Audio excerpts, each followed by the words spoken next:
Let me get my Audacity up. Thank you for the Valentine stuff. You're Deborah. welcome. Enjoy. That's your dessert. The live stream is up, and we got a minute or so for this. Wonderful. We are a little bit more. How's the shop? Good busy. The mics are all on, Usual right? people fixing Hello, water hello. lines and I turned them on earlier. After the cold snap? Sure. yeah, that or people mowing their lawns and hitting sprinkler heads. We got 1 minute. Is it raining? It's raining. Seriously? Is that It the is. rain? It's But raining. it is. It's a recording. It's not. Yippee! Somebody did some rain dance. They said we might get a tenth. We might get a quarter, and I'm like, that's not enough. I said, city council meeting is probably raining. Rain alert. Brought the rain on, yay. Rain's going to begin at 5:04, but that can't be raised yet. It is. I'm just joking. It says it's going to start raining at 5:04. Maybe that's the change thing in there. Are they running change? No, that's rain. Oh, Yeah, that's right. It's either rain or it's the AC. I can't see it. All right, it's 5 p.m. We're going to call this city council regular meeting to order. And I just want to make a note that we do have a quorum present, but Councilman Murs is excused. He's ill. Okay? Did you start that, right? You got, Yes. It's, I'm having issues. Well, Facebook is not connected. Sorry. I'm looking at it now. okay. Well, tell me when it's connected and I'll start this all over. YouTube is connected, and our regular, but I don't know what Facebook's going on. Why did it tell me that? Would you like me to do this again? Well, I hadn't got it connected yet. Okay. It's not letting You me- are live, Mayor. You're on Yeah, YouTube. we are live. Okay. And you've been recorded, so you're. All right, well, the meeting is to order. We're going to recess to an executive session. City Council will convene in closed session pursuant to the Texas Open Meetings Act, Chapter 551 of the Texas Government Code for one or more of the following authorized reasons. 551.0722, consultation with attorney on a matter in which the duty of the attorney to the governing body under the Texas disciplinary rules of professional conduct of the State Bar of Texas clearly conflicts with this chapter pertaining to West Texas Gas, its franchise agreement within the city limits, and ETJ, and any other matters which may arise. We're adjourned to executive session at 5:01 p.m. I think she has to go back for some reason. I think it was gonna have to mess with all that stuff. I think. Y'all can sit, relax. What am I doing? We'll be back. In an hour. The regular meeting will convene at 6 p.m.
On,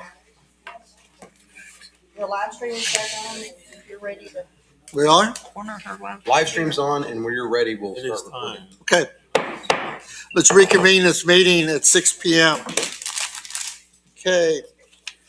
Let's start out with a roll call, please. Sheena Martinez, District 1. Houston Marchman, District 2. Bill King, District 3. Bob Lee, District 5. Bruce Alexander, Mayor, and David Murs for District 4 is excused. He's under the weather.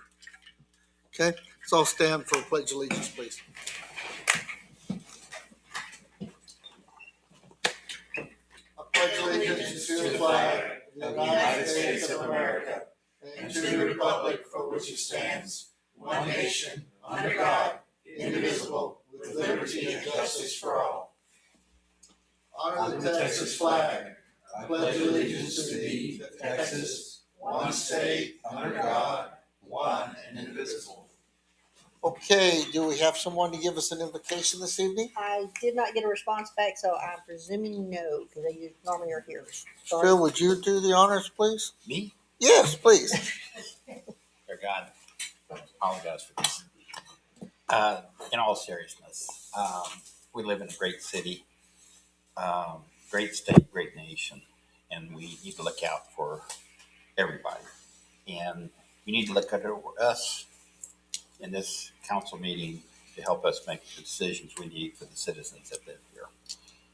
Thank you for being with us. Amen. Amen. Thank you, Phil. I appreciate that. Sorry to put you on the spot, No sir. problem. In a minute. Anytime. All right. Just in a minute. Before we move to citizens' comments, I just wanted to remind everyone that we do have a public participation form for items on the agenda. If you want to sign up, it's back there. Just talk about anything that's any particular item on the agenda, and we'll call on you when that item comes up. It's important that you fill out the form and turn it in before the item comes up. Because once the item comes up, whatever forms you got is good, and the rest of y'all just, there it goes. All right? Thanks. I just wanted to set that out. We're going to go to citizens' comments. City Council will hear comments from any citizen or visitor. Speakers must address their comments to the presiding officer rather than individual city council members or staff. Stand at the podium, speak clearly into the microphone, and state your name, residential address before speaking. Speakers will be allowed a maximum of 3 minutes for testimony. In accordance with the State Open Meetings Act, the City Council is restricted from discussing or taking action on items not listed on the agenda. Action can only be taken in a future meeting. Is there anyone who would like to come before us on citizens' comments?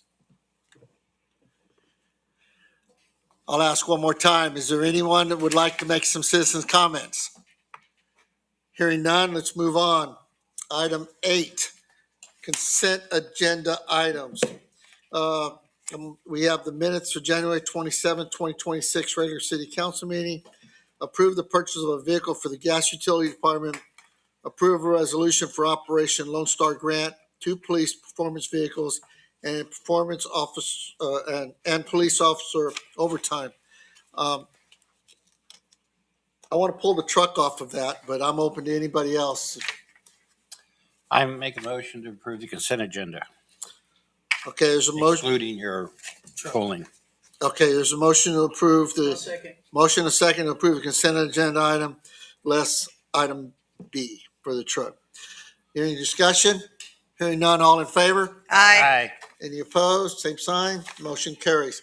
The reason I want to bring the truck up for a second, to approve the purchase of a vehicle for the gas utility department. I have a couple questions. Number one is, those are retail prices? We didn't go through a buy board or a Texas thing to try to get a better price, a discounted price from a dealership? Yeah, that's the lowest price that I'll be able to get through dealership. These are through the dealership, but these are with the discounts with buy bar part and everything like that? That's the lowest price to do. Do we have to have a four-wheel drive? Do we have to have a 1-ton truck versus a 3/4-ton truck? We're pulling background for equipment, Mm-hmm. as far as having the vehicle fully equipped with rolling stock. That truck needs to be able to handle the payload. The F-250 and the F-350 price, there's no difference on it. The F-250 price is when you buy that truck, you get it with the actual cab itself and the bed. The F-350 is for the chassis and cab. Right. With it being equipped with the upfit cost. Okay, the only reason I asked that, because of my previous employer, we used 3/4 ton trucks we put overloads on them, so they basically have 1 ton suspensions, but 3/4 ton trucks, and we pulled the same size Vactron. We pulled trailers with equipment behind it, and we didn't have a problem, and we drove, 20, 30 miles to get to a facility where you're only a few miles. So I'm asking again, do we really need that size of a truck? With the payload of all the equipment that we have, as far as our electric beam machines and all the equipment to arrive at the job site and execute any needs we may have, I would like to have a truck that I'm able to have with all rolling stock. Okay, The equipment with the ditch, with arms, actual trigger, does require a 1 ton truck. I understand. But I just told you a Super Duty with 1 ton suspension will pull those all day long. So I'm just asking about that and the cost, because I personally think it's oversized for what we need, but that's my opinion. Anybody have any comments? Yes. Yes, So you have experience with this, obviously. yes. And is there a significant price difference between these two vehicles? I don't know, because the four-wheel drive, these are gas-powered truck, right? It's not a diesel, it's gas-powered. But if you, yeah, yeah. Well, Would we you like bo- to have it investigated and brought back to the next meeting? I'd like to see the price. $84,000 is a lot of money for a truck, and I understand the needs, but I don't understand why the fusing machines, why we're carrying everything all the time or full of Vactron, because a lot of times we don't do that. I know when we need it, we need the truck. I understand that, but also know Public Works has other vehicles that can be used in short term for other things too. So I'm not sold on the size and scope of the truck. Should we have it brought back to the next meeting with the analysis of your? Sure, that's what I would ask. How long your price is good for? Last week? As far as I know, it's for, they didn't give me a direction on it. I know they are subject to change. Sure. Pricing, as far as, the cost of aluminum and metal, as far as the upfit cost of the NAPI box. Okay, As far as the quote goes, they didn't give me a time frame on when they would honor this back. okay. I just want you to understand, it's not that I agree with the fact that you need a vehicle. I just disagree with the size and scope of this vehicle. So if we can come back with that, I would appreciate it, but, Yep, I'm good with that. okay. All right, well, If someone makes a motion, it goes to the can we get a motion on that, just to, I make a motion that they go back. Yeah. Oh, we don't make a motion. we don't need to. We don't ever take no action. All right, it's just a Okay, no never action mind. item, and we'll bring it back to the next meeting. okay. Okay, thank you. Move on to item 9, presentations. Updates on the budget and timeline for Regional Park Community Center by Parks and Recreation Director Jonah Chang. Now, I asked for this to be on the agenda. Hopefully, we get all the answers we wanted, but there's been a lot of talk in the community about how much this building's actually cost us. What is the actually end game for this building? And what's going on here? Because, and then you talk about, and I've seen the drawings out here. There's still gonna have to be another building built for the bathhouse because the pool needs a bathhouse. We need to talk about parking lots if we're gonna have this type of building. And then landscaping, and all these things have cost. So there's a lot of concern is, what is the actual drive-away cost on this building? Is it gonna cost the city $500,000, $600,000, $1 million? We got a grant, but what's the actual true cost to the citizens of Castroville? Go ahead, Jonah.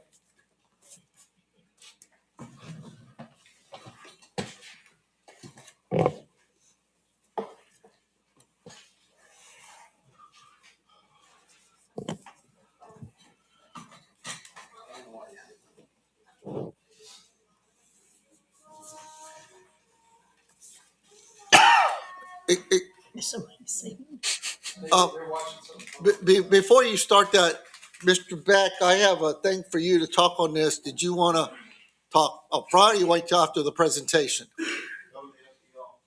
Why don't you hold off till after the presentation, then you can come up and make your comments. We can go from there.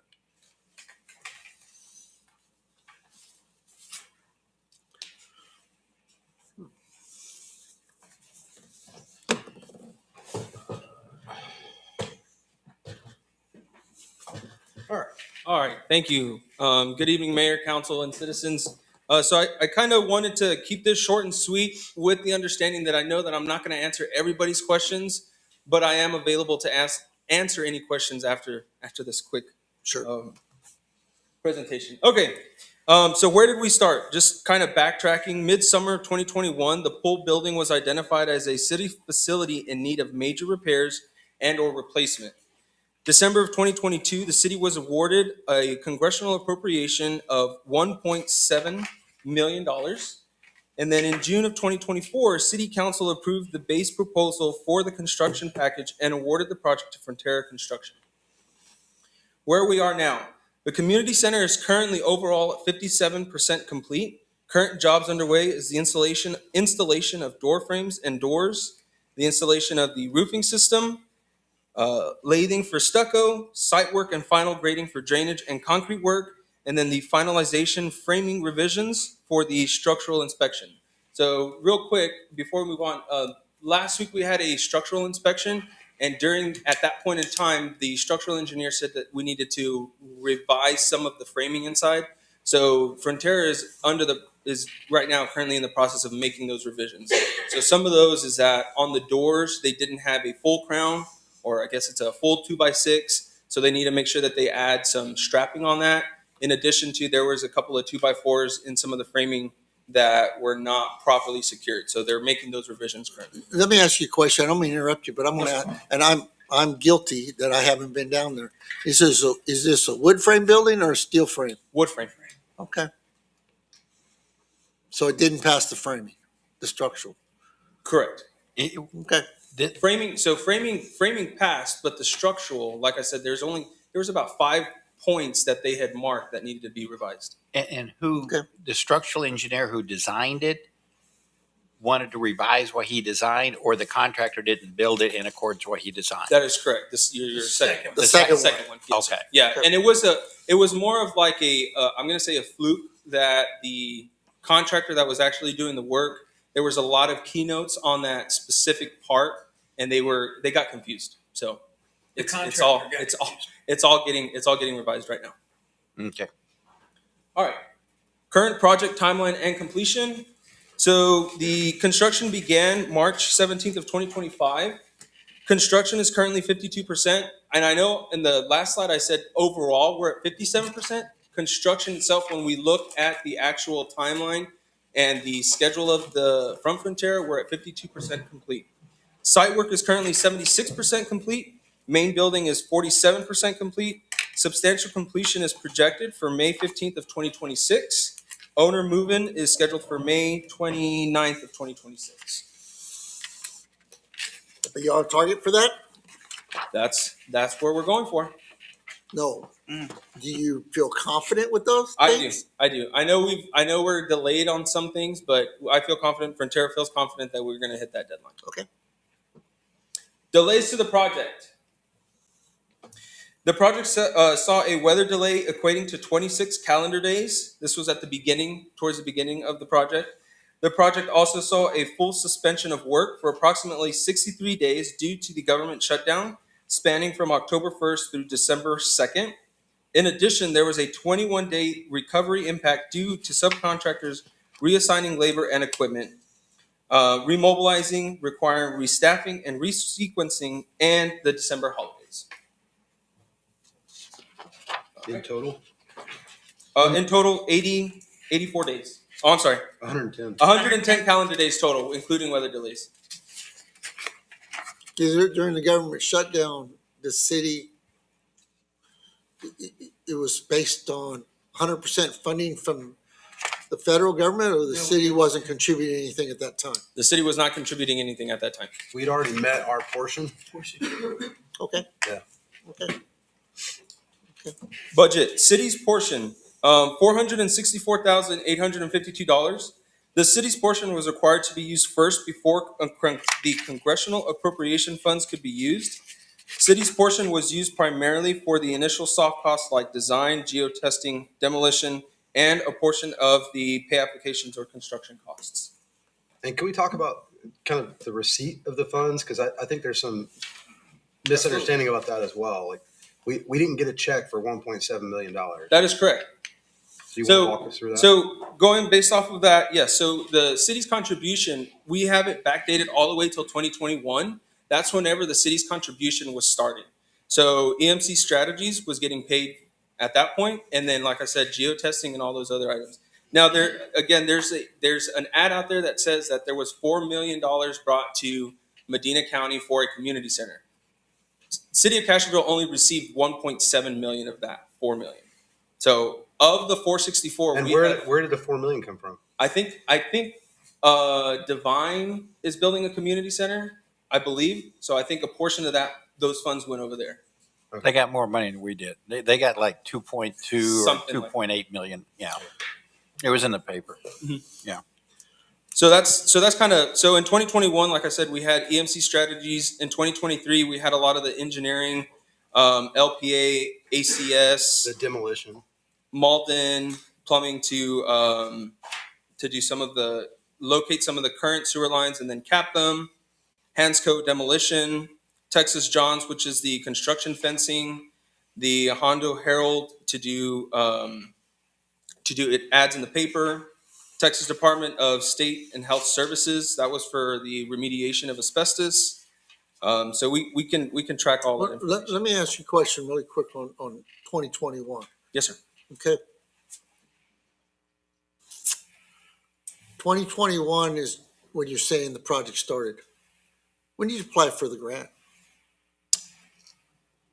I believe in I don't have that. 2022, I would say, is whenever they. So In you- 2021, we had identified the pool building as something that needed to be replaced or repaired. And then in 2022, December of 2022, the city got awarded the 1.7. So in 2021, you started expending funds. And then in 2022 is when you got, that's what you've said. That's correct. So And in then in 2021, so it was October, November of 2021. So it's the back half of that That's fiscal. when you started expending funds. And then Right. the grant was applied for or was awarded in 22. Awarded in 22. Yeah. Okay, Yeah. okay. Okay.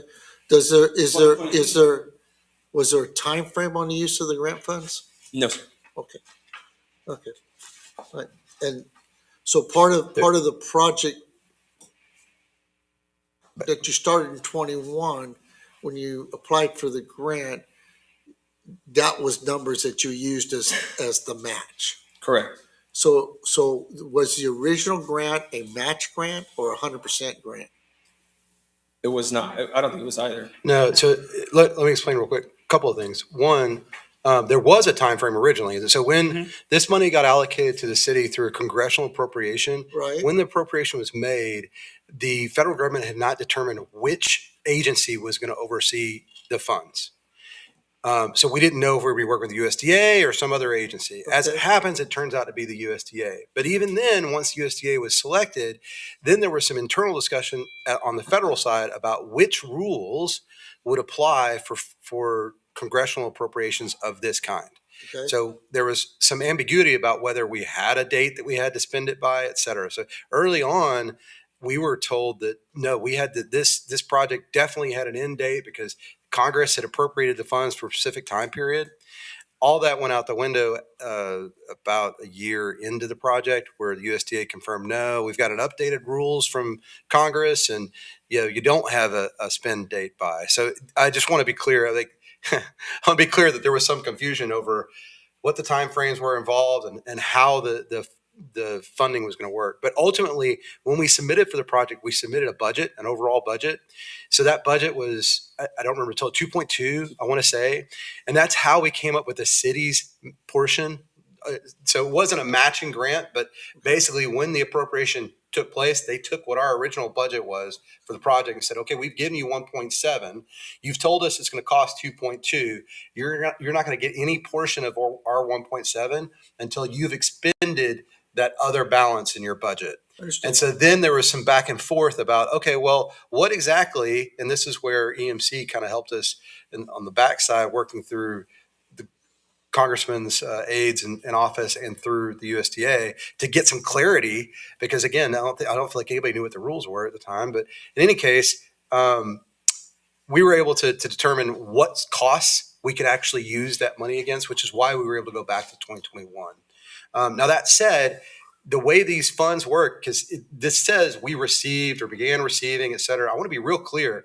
The way the funds work is the work gets done. The people doing the work submit those bills to us. We have to make sure they fit, that they're stamped, they've been reviewed, all that kind of stuff. Then we submit it to the USDA. The USDA reviews it on their side, and then they cut a check directly to us or to Frontera? Us, yes. To us. And Then we cut a check to the parties. I'm very, very familiar Yeah, with how that funding Well, works. maybe not everybody else is, but so I wanted to be clear. Like some people think that we maybe got a check or no money has been received. And in fact, the money doesn't get here until the work's done. And then when it is done, it has to be proven that it was done correctly. The USDA has to sign off on it. They cut a check, and then we have to prove that we paid the people Right. their portions. So that's what's been taking place. Okay. Go ahead.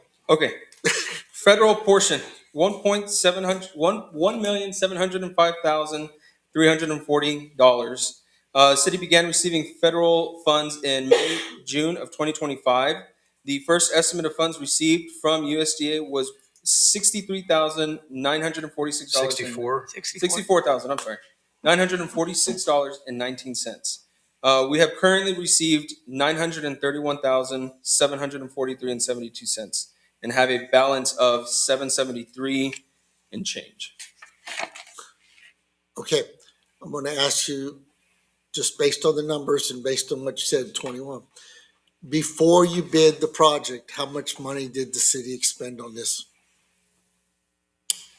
I would have to go back and get you that. The reason I'm asking you that is I sat in these council chambers and I heard the bids came in. And I may not know the exact numbers, but I heard the conversation back and forth between Councilman King and Scott about why we did this, why we did it, what we can do, cut costs, this and this because the money's.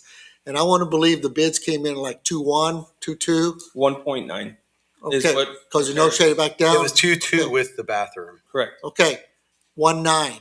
Well, 1.9 gives you 200 and whatever thousand. Okay, so the balance of that, there was 200,000 spent before the bid was done? Is that what you're trying to tell? I'm backing up the Doing some numbers. rough numbers. Yeah, we can get to those exact numbers, but there was a demolition of the building that occurred. Yeah, how much But was that? prior to I don't remember, it wasn't a whole lot. Yeah, 25,000. Yeah, it was Okay. pretty low. Site work? all Yeah, that some stuff, site work. and- But in 2021, there was very little work being done. It was mostly LPA and their design work, and anything we spent with the grant administrator with EMC. So those were and it wasn't a lot of money, but that's what it was, those soft costs, because there wasn't any work being done until we actually knew, like we didn't do the demolition until we knew we got the appropriation. And then when we got the appropriation, we were told, hey, you have to have this done within 24 months. So then we hurried up and said, okay, are we good? We had a meeting with USDA. They gave us a notice to proceed. We proceeded with demolition, and then they basically called a halt, if you will, and wanted to go back and review things. And we ended up having about a year delay between the demolition and when we actually got to start the project, which was very frustrating to everybody Well, involved. very fortunate because I did a USDA project 10 years ago. It took 7 years from start to finish, and it was 4 years after we closed on it before we got funded. So Yeah. you've done a very good job in getting your funding quicker because notoriously they're slow. Yeah. But I'm just trying to get my arms around about the full cost for the city. Well, the other thing is the architectural fees are part of this. Right. And we didn't even hire the architect until after we had the grant approval. That's correct. So, Which was those fees were coming out of our pocket, but we didn't hire. Remember, we advertised it for architects. They came in here. We selected one, negotiated contract with them. But all of that occurred after we knew that we had the grant. Yeah, your memory is better than mine because I have to go back to 21. But there was a minimal amount of fees that we were able to claw back because honestly, there was a minimal amount of work that was done in 21 before we actually got the funding. Once we got the funding, then we did demolition, we did all kinds of stuff. But Okay. I was just curious when you start talking to the numbers about, and I'm calculating numbers in my head Yeah. about how much you spent before we bid the job. And that's part of this 464,000 that we've contributed. So the other thing that the mayor brought up at the beginning was kind of the scope of the project and what all this so what are we buying, if you will, for 2.2 million? Because you mentioned restrooms or bathrooms and showers, and the council at the time that awarded the contract elected not to award that portion of the contract, to instead figure that out for a later day. Right. So as the project sits right now, there are no bathrooms, and while I would kind of agree with you, we need to have them. But we have bathrooms in the main building. True, The art- but there are no Well, there's exterior rubber- bathrooms. It's not a separate facility. Right. There's no exterior separate. showers. Right. There's some of those things that were left off. The parking, there are parking improvements that are included with the scope of this project. It's the parking area immediately in front of the building. But the upper deck parking and some of the other parking areas that were mentioned in our recent CIP workshop, those are not part of the scope of this project. And so when we talk about, what is the total cost going to be to citizens, ultimately some of that will be decided by this council and future councils as to whether or not to expand into, are we adding those outdoor bathrooms? Are we adding more parking? That kind of stuff. I just have a personal issue with putting a $2 million building and not doing the parking lot. Sure. It's kind of like takes away from it. But anyway, that's my opinion. Go on. All right, sounds good. Final slide. Estimated final numbers. So the remainder of the construction contract through Frontera is $722,294.60. This remaining budget has already included the January's pay application. So if we were to add in January's pay application, then we would kind of backtrack. And I'll give you a little bit. Who signs off on the pay apps? The pay apps, so obviously Frontera, LPA. Who signs off on them for the city? It's me. Scott. Okay. We had a change order that was reviewed, $28,865.58 for general conditions and about $1,300 for project insurance and bonds. ACS, which is doing all of our low voltage door access and monitoring of the building, that's $92,660. And their then original, go ahead. Were you going to say this? No. Yeah, their original bid was like 150. You may recall that was part of Mayor, what you were calling some of the back and forth and how we could get the price down. Sure. And one of those was the ACS cost, which was the low voltage stuff. So Remember. we were able to get about $49,000 reduced out of that budget. And then internal furnishings, $55,602. Remaining project cost after the initial city's portion and the congressional appropriation is $164,466. Let me ask you a question on this slide right here. The remainder of the construction cost, $722,000. Okay. Then is the change order, the Alliance for Community Standards, the furniture is all add on top of that? Yes, Got it. And that's the city's cost. that is correct. Okay. And A portion and of- and- a portion of it. and- what do you mean a portion? So whenever we subtract January's pay application from if we go back one slide, from that 773, because that does not include January's, because we have not received those funds yet. We have just gotten the pay application. I understand. So I haven't calculated in that. For the Once we remove January's pay application or the request, then we have 736,255. Okay. And then that leaves us about $13,000 left of congressional appropriation. And that 13,000 can go to Go Those against other- that stuff. Correct. Okay, the 164 on the bottom, is that the total of all those items added together? after that 13,000 has been And removed. that's on top of the 400 we've already spent. Yes. That is correct. So we're at 600,000 That is correct. right now. One of the things I've been trying to kind of make council aware of is with this project and others is when we're talking about CIP and work product, if we're to do the bathrooms, do parking lots, et cetera, Sure. we should plan on spending another 400,000 or so. So this is a 150 of that 400 thinking about parking lots and restrooms. So But that's if y'all choose to. I know, but Yeah. right now, just so we're clear, we're at roughly 600 and 1.7. So we're at 2.3 on an original budget of 2.2 with no bathhouse. Correct. Correct. Got it. Go ahead. Yeah, question, when you say furnishings, is that just the office furnishings or is that That's tables and catering, chairs? kitchen, multi-purpose room, office, conference rooms for both Okay. lifeguard office and admin offices, and then also the interior restrooms for the multi-purpose room. Okay, so how much seating are you purchasing for the large meeting room? I'd have to give you an exact number. I don't have that number. Give me a ballpark number. 200. Okay. What about, is the facility wired for audiovisual in the main room? We have movable. We're gonna have movable. We're gonna have internet ports obviously throughout the room, but it's gonna be a movable, I guess, stage and sound system. So then that way it's not just having to be in one spot. All right. Go on. Unless somebody has a question. Go on. That's it for me. Yes. Okay. Sheena, do you have any questions? Not at this time. Houston? Not at this time. Phil?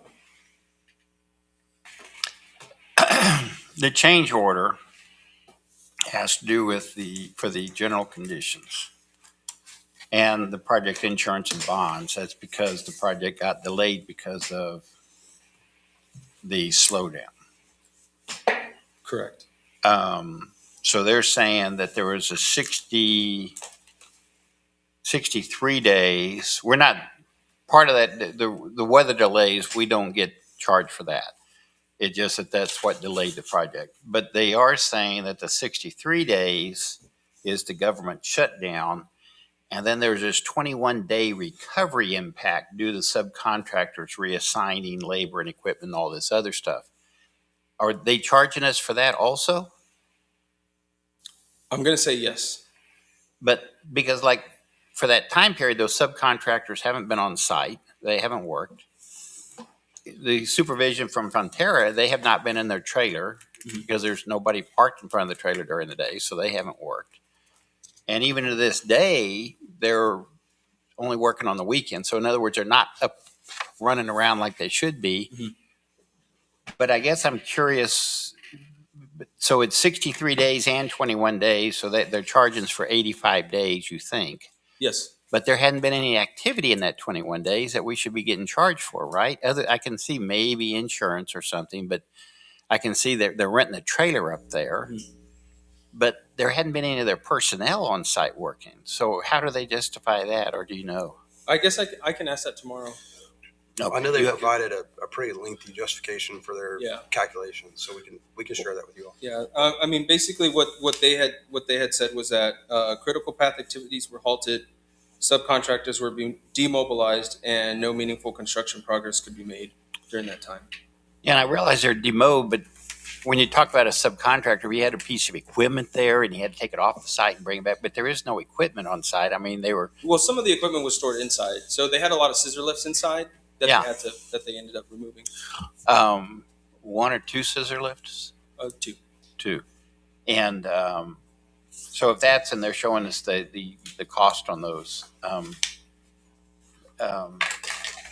because I yeah.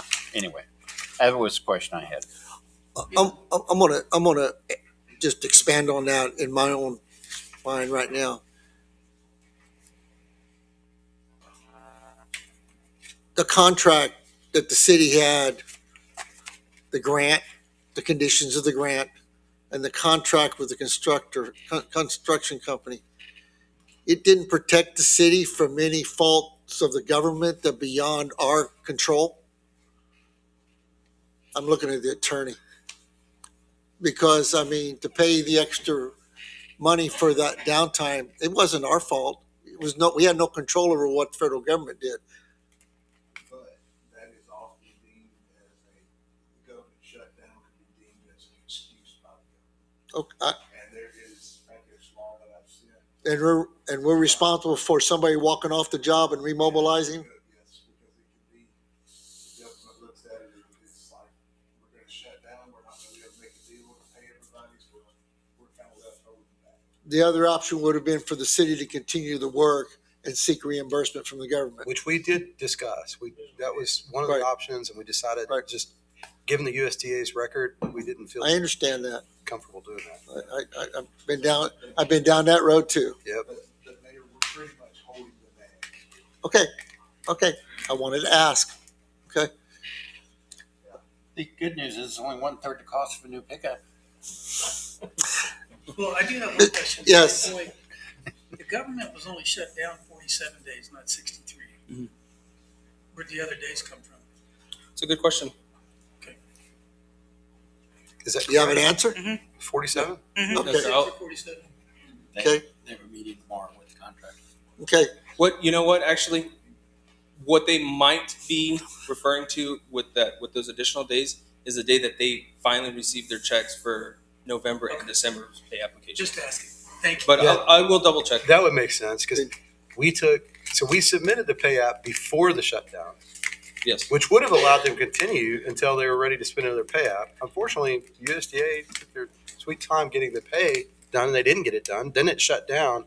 Then once they re-upped, we had already submitted it. We immediately followed up, and I mean, kudos to Jonah for, like I said, I think in my update to you all, I said we pester them as much as we dare, and he really has been pretty diligent about following up with USDA. But be that as it may, it still took 3 or 4 weeks to get that pay. How That often- would make sense, but we'll double check that. How often do they submit pay apps? Usually at the end of once a month. Once a month. They got some big ones coming. Hey, Hopefully. do you have a retainage on this? Like a 10% retainage? That could explain some of that 700,000. I'm trying to figure out where they got $700,000 worth of work, but that's just my opinion. Yeah, I don't know. Okay. Thank you. Mr. Yes, Beck, did you want to ask something? Speak up. I'm calling on you, friend. He is? He just told me he was. Thank you. Could you come uncover, please? For the room? Thank you. I appreciate it. I'm losing hair, Bruce. Well, trust me, mine's going farther, but I should have asked you in the beginning out of respect. We asked that to be done in here. Good evening. Terry Beck. I reside at 104 Harvest Moon. I'm here tonight to try to get some truth, transparency, and clarity over this community center because there's a lot of misinformation floating around out there, okay? There's a lot of confusion about this project, and I'd like to get clarification tonight on my questions. And I'm not here to accuse anybody of anything.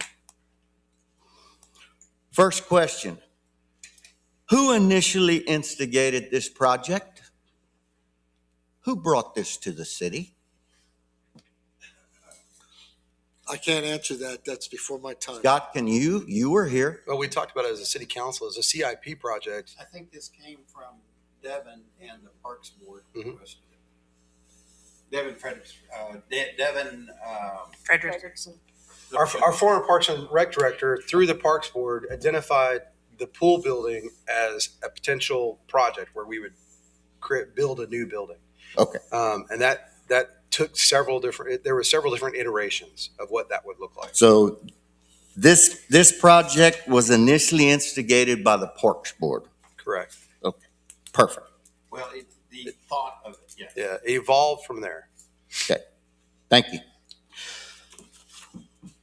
What was the purpose for this project and who determined that By purpose, of the project? What is it going to be used for? and Mayor, I assume this is okay for us to have this back and forth. Yeah, Okay. sure. All right. I want to get this out. Yeah. So again, as far as the project itself becoming a community center project, some of this was, there was back and forth between, is this a pool building? Is it a community center? We had discussions with council about the capital improvements and what those would look like and where we're going to invest. And in the midst of all of that, EMC Strategies, which was helping the city look at opportunities for grants and congressional appropriations, brought forward an opportunity for a community center. They felt like that's something that they could get in a congressional appropriation for, which is why you see more than one in Medina County. You see one here and one somewhere else. If I could go ahead. Also to jog your memory, Herb Dwyer, who's, he had for several years suggested that the city needed a community center, and tied into all of this with the Parks Board and everything else and the EMC. It was kind of putting it in the community center and putting it in this building, replacing the existing bathroom buildings and then EMC, because the other grant that we got at the airport, and they said, well, maybe we can get a grant for this, and that's kind of where it all evolved. But I think Herb was the one who was really But to say that it's brought like, it to the council. to say that it was like orchestrated and we had this definite plan and we went from A to B to C to D, it really didn't have, it evolved through a lot of different discussions, some of which happened simultaneously, where we had a CIP. We knew that we had different needs as far as facilities, et cetera. We had folks on council that were pushing for a community center. And then you had the opportunity from a congressional appropriation standpoint to try and get some money for that purpose. Right. Then it was about, well, where do we put it? Because again, when we initially looked at this site, it was really more of a park-centric, pool-centric type facility, and it evolved from that to more of a community center type project. Okay, because I read a lot of the minutes from meetings and stuff, and it was back and forth, adding, subtracting, changing your minds. I'm as confused. That's why I'm here tonight, because I know a lot of people in this town, and people ask me questions and I cannot answer them. Okay, so that's why I'm here tonight. A letter was received. We heard tonight that this project started in 2021. The city of Castroville received a letter on June 26, 2024, that the city had received a grant from the USDA for this project. Okay? We're talking 2024, not 2021. This is 3 years later. And I got this through my open records request. This came from the United States Department of Agriculture to the former mayor. We are thrilled to announce that you have been selected to receive the grant of 1.7 whatever community facilities for fiscal year 2022 and directed spending grant for the city of Castroville. We have enclosed a copy of Form RD 1940-1, a request for obligation of funds. This form indicates that on June 17th, 2024, USDA Rural Development approved a grant of the $1.7 million for the city of Castroville. So what took place other than tearing the current facility with the showers and the lockers in the restrooms down between 2021 and 2024? I think excuse me, I wasn't here, but I think I just heard Jonah was talking about they did some geotech, they did some site assessments, they did some other things. For 3 years? Terry, I don't know.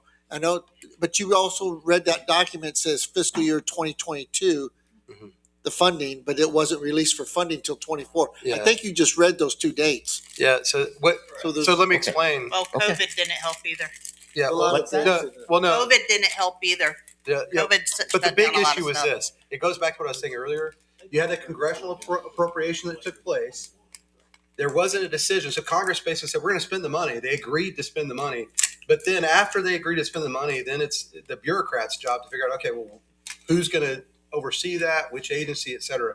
It took that long between when the appropriation was made and when we actually finally got the letter. There were a whole lot of conversations that took place between that and the letter, between us, the congressman, the USDA. So there's other documentation we have that's back and forth that kind of illustrates that there was already, the appropriation had already been made. So we already knew, or we knew we were getting the funds, but the USDA wasn't official, if you will, through the USDA and through that agency and through their program set up as an actual project in their system to generate a letter like that until basically May, June of 2024. Okay. But that, again, the authorization had already taken place years prior to that.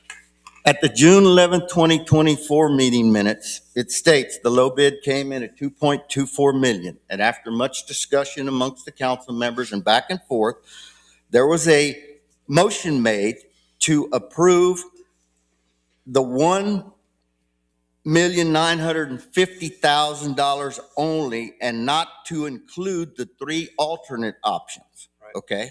And that passed with a 3-to-1 vote. Okay. On August 13, 2024, this is so confusing to me. August 13, 2024, in the meeting minutes, it states, discussion and appropriate action on value engineering and final cost of a regional community center building. And there's much discussion, and at the end of it, no action was taken. But according to some of the staff members, there were some charges that were in the actual bidding process that were in there multiple times, and they found them. Am I correct on that? Yes. That's correct. Okay. I'm just trying to put all this together. All right. So, and this question, I think you've already answered somewhat tonight. Of course, the project's not complete. What final dollar amount is the city committed to for this project, and what funding sources are being used to fund this? Well, I can answer you that. I can't tell you the numbers, but it's a general fund expenditure. General fund, okay? That's a general fund building, the park. It's just under 2.4. Didn't you have $150,000 left over in some kind of bond money? Have I read in the minutes somewhere or not? No. It's in the minutes. No, you can't use the bond money for that. But Terry, also, I just want to make a point. If I remember correctly, and I'm fixing to get wrong, the reference you talked about the services, that was to hire out a separate engineering and inspection service turnkey, let somebody else handle it. And I think that's when council said no. Okay. On which part? That August, that extra 400,000 or somebody to come and oversee it. Did you talk about that? No. He was talking about the value add. Oh, the value add. What happened when we when council approved the bid, it had 3 alternates. And you accurately repeated what the minutes were, which is they said, we don't want the alternates, which was the bathroom and a couple other items. Okay. And we said, no, we're not going to do that. So they chose the cheapest option. So keep in mind, when we put our budget together for the USDA, we built a budget of $2.2 million, anticipating an average per square foot build cost of whatever it was based on LPA's input. And then we got our bids and they were all stinking high. Right. And the lowest bid was higher than our budget. That's why we're over budget today, frankly. We picked the lowest bid, but that lowest bid was still in excess of our budget by at least $300,000. So what the council said is, okay, well, we're going to forego the bathrooms for now. We're not going to do any of this extra stuff. We're going to take our very basic bid. And then on top of that, we want you staff to work with LPA and let's look at some value add changes we can make. Okay. And really we were able to, the duplicate costs that we found added up to about $16,000. Now this is put myself out on a limb because I'm using my memory, but it wasn't a lot of money. It wasn't a lot of money. It was basically when they were totaling their amounts, we went through and asked them to justify it. We found a couple of duplicates, but it wasn't a lot of money. The other area where we were able to save money is what I already alluded to, which was ACS, and we saved about $50,000 there by changing the scope of their project. Okay. But beyond that, there hasn't been a lot of savings in the project because it was pretty bare bones to begin with. So that's where we're at. So as the amount of money that was budgeted for this project that was approved by council, that amount has already been spent on this project, right? All the other funding we're taking in now is coming from the federal government through this grant. No. Because and the reason I say no is because when the contract was awarded at $1,960,000, that was already over budget. So when they awarded that amount, that we were already over our 2.2 total. So they were at that time, the council was saying, we're going to do 2 things. We're going to try to find a way to value engineer this thing. And we're going to commit to spending additional funds. So we're not, in that sense, we have not met our complete obligation because we knew that the monies we had set aside, the 464 we had to meet plus the 1.7 wasn't going to be enough to cover what we were awarding. And it wasn't a lot, but it was like $200,000-ish that was going to have to come out of the city's reserves.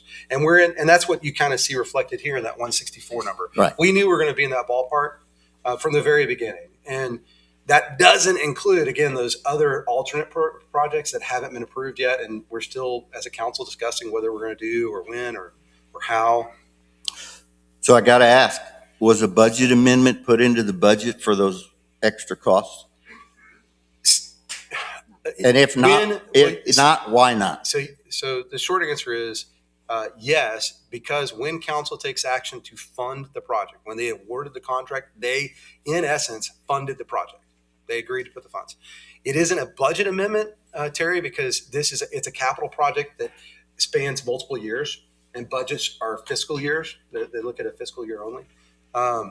So you won't see it as a budget amendment. But it might be in the next year's budget. You will see it as a recognized encumbrance against the general fund, and it'll show up in our audit, and it'll show up in other places where we record those types of things.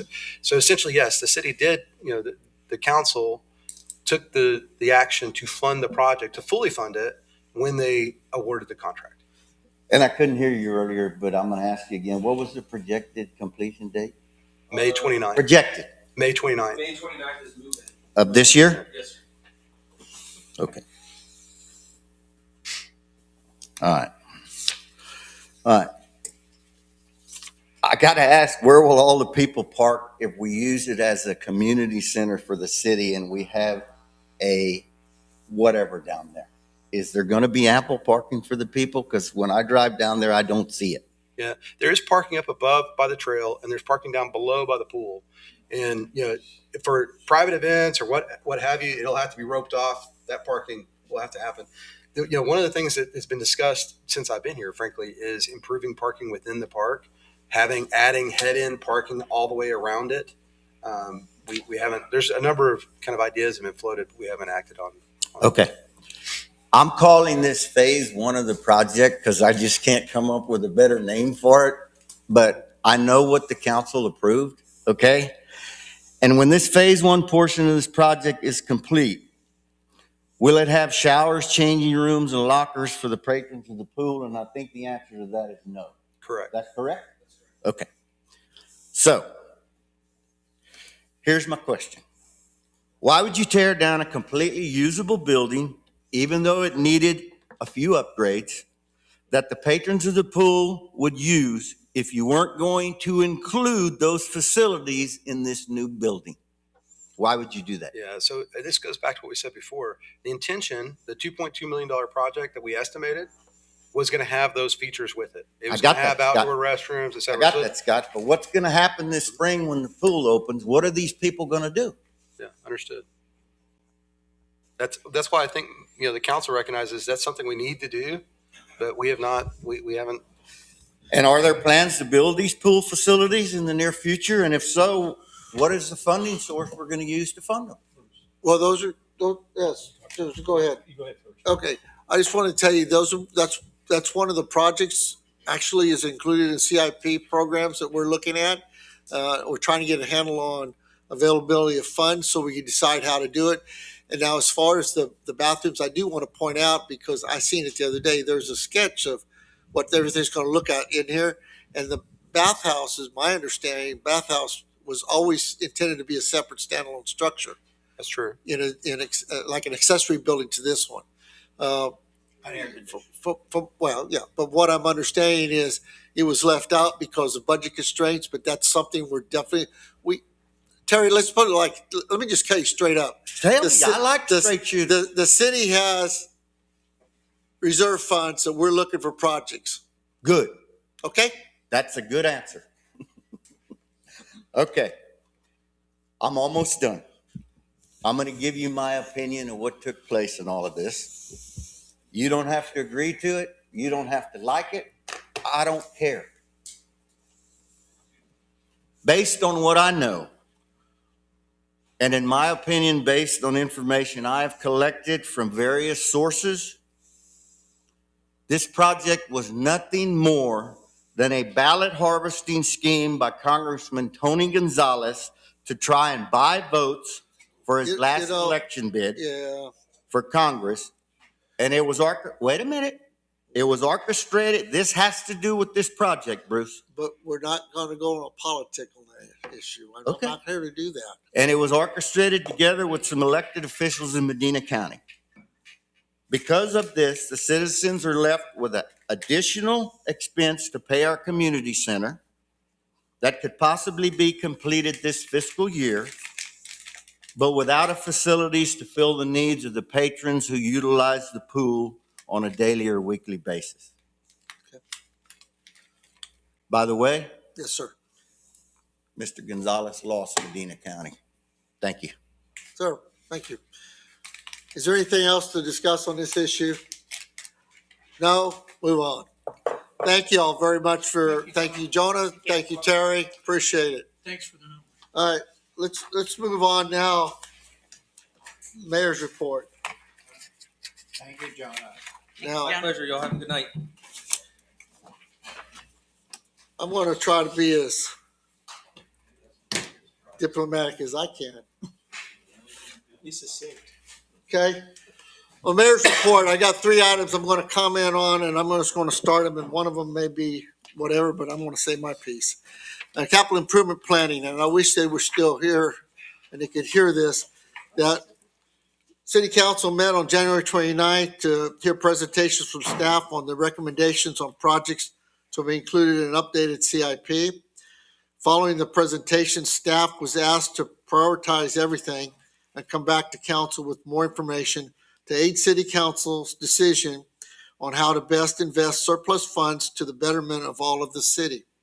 City Council was informed that the city currently has a possibility of up to $2 million surplus funds in both the general fund and the utility funds that may be available for capital improvements. In addition, the city has several $1 million available for capital improvement projects through prior debt service that has not been spent, but we're working on it. We're committed to having open public discussions on the CIP moving forward with everyone that would like to participate. Washington, D.C. congressional visits. And I just want to let y'all know, the first time I went to D.C. was in January 2014 to get a water conservation award from the U.S. Department of Interior on behalf of the city of Castroville and East Medina County SUD for our work on that Edwards Aquifer Habitat Conservation Plan. So that was the first time I went. Even though I wasn't employed here, I represented the city. A lot of people don't know that. But I go every year with the Texas Rural Water Association. I'm a former president of that, to advocate for rural water both in Texas and across the nation. Our intent is to meet with every congressional office from Texas that we can. And this year, I got to wear the badge of mayor of Castroville, and it kind of changed the approach. I was there for Texas Rural Water, but I was also there for Castroville, and it's amazing how much more attention you get when you're an elected official at an elected official's office. Our first meeting was with Senator Cornyn's office, and what gets me really good on that is the legislative staff member we met with actually grew up in Hondo. We were able to talk about Medina County things and Hondo stuff and share visions of how the city's growing, and we're looking for funding for projects not only for things like community center or public safety building, but also for infrastructure as we grow. So I was able to do that. Next stop was at Senator Cruz's office, and while we had the same conversation, I just want to share with people that I'm always thankful to Senator Cruz before he became a senator, because I don't know how many of y'all know this, but before he became a senator, he worked for the state of Texas, and he actually defended the students here at Medina Valley for the right to prayer at a graduation. So always thankful for that. But talk to folks, people from Kerrville that played school here. I mean, it was great talking to a lot of people we knew. I did meet with Representative Gonzalez in his office, Representative Cuellar in his office, and Representative Castro from San Antonio. We invited them all out to Castroville whenever they're in the area. We can sit down and have lunch and talk about various things that affect our community. One thing I'm really proud of is being able to be part of bringing a congressional office to Castroville. Looks like we're going to be able to work with the chamber to get an office space lease to have a congressional office here. for Medina County. Some people may not agree with that, but I think that's a good thing for us, no matter what political party may be in office, because that helps Castroville get more recognition when it comes to potential funding. Today I received a notice from the Congressman's office, an appropriations application for projects. Talking with the chief and talking with Scott, we talked with the staff before I even went. We'll be putting in some requests for fundings. I think one of the things that everybody's really excited about is possible funding for a future public safety building. Who knows? But you don't get it if you don't ask. First step is asking, and then you work at it from there. So I just wanted to say that I hope to go back next year. I think things went really great, and we worked together to do what we can to get what we can. So leave that at that. On the community input, I seem to do this almost every time I talk. I want to make 4 little points really quick. First, I want to thank everyone that volunteers their time, knowledge, and expertise in support of our community. It really is appreciated. Even though we may not agree on things, in the end, we all come together for what we all believe is in the best interest of our community. And I thank everybody that does that. Second, I want to remind everyone that we're still accepting applications for city council, for the city council ballot until 5 p.m. this Friday. I'll just put that out there. And if you are willing to serve, there's applications in the city secretary's office or up front here. Or online. Or online, and get those back in by 5 p.m. It is a hard 5 p.m., not 5:05, 5 p.m. Okay? Third, I want to ask everybody out there to please continue to contact your city council members or myself if you have any questions or concerns that we can help you with. Once again, we may not always agree on it, but we're going to do our best to get you a solution that works out for everyone. And finally, everyone's input matters. No matter what your thoughts are, no matter what your comments are, no matter what your position is, we're open to suggestions. We're open to your thoughts and comments on everything. Again, we may not always agree on the direction of travel, but we must always be open to discussions and doing what is in the best interest of the city of Castroville.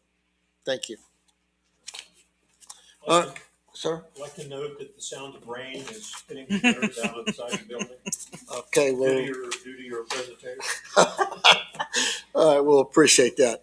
Let's move on to item number 11.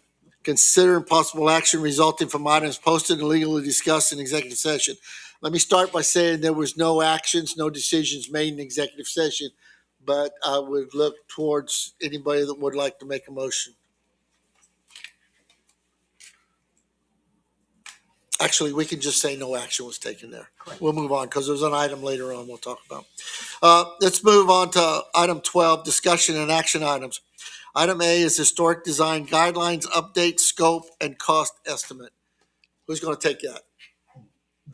Let me ask this. Do you want me to read Councilman Merz's comments now, or do you want to wait? Why don't we hear, and then you can do that when Council. Because they're kind of generic. They're kind of general. They're not necessarily about the proposal. Okay. Yes, ma'am. Hi, good evening, Council Brianna Soto, Community Development Director. We also have Selena Angel here. She's our acting historic preservation officer. So I'll give just like kind of a brief overview of the cost estimate you see in front of you, but then we also have Selena here if y'all have any in-depth questions, because she's the one who wrote it and she could probably answer those better than I can.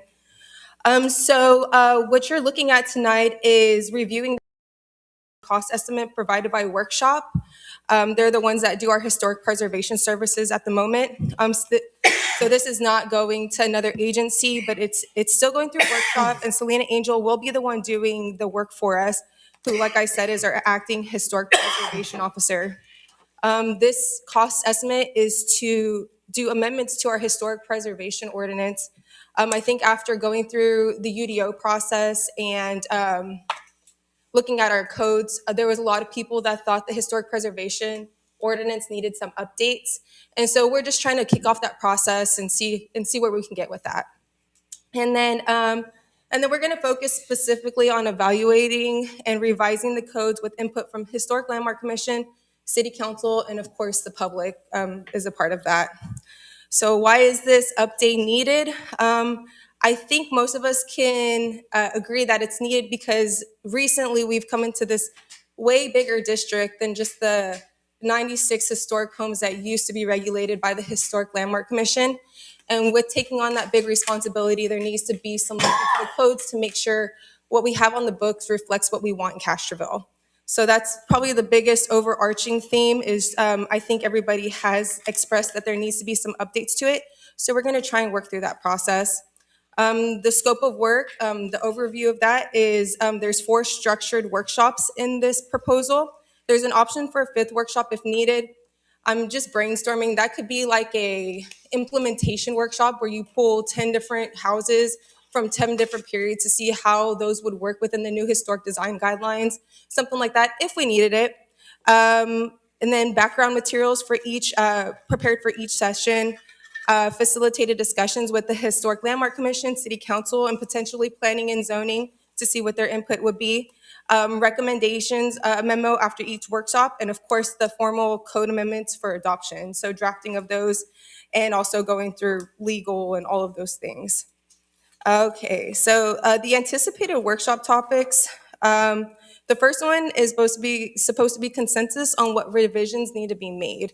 I think in order to move forward with this project, I think there has to be a general consensus amongst HLC, City Council, on what they think those revisions should look like, because there's no point in getting way down the line with code updates that nobody can agree on.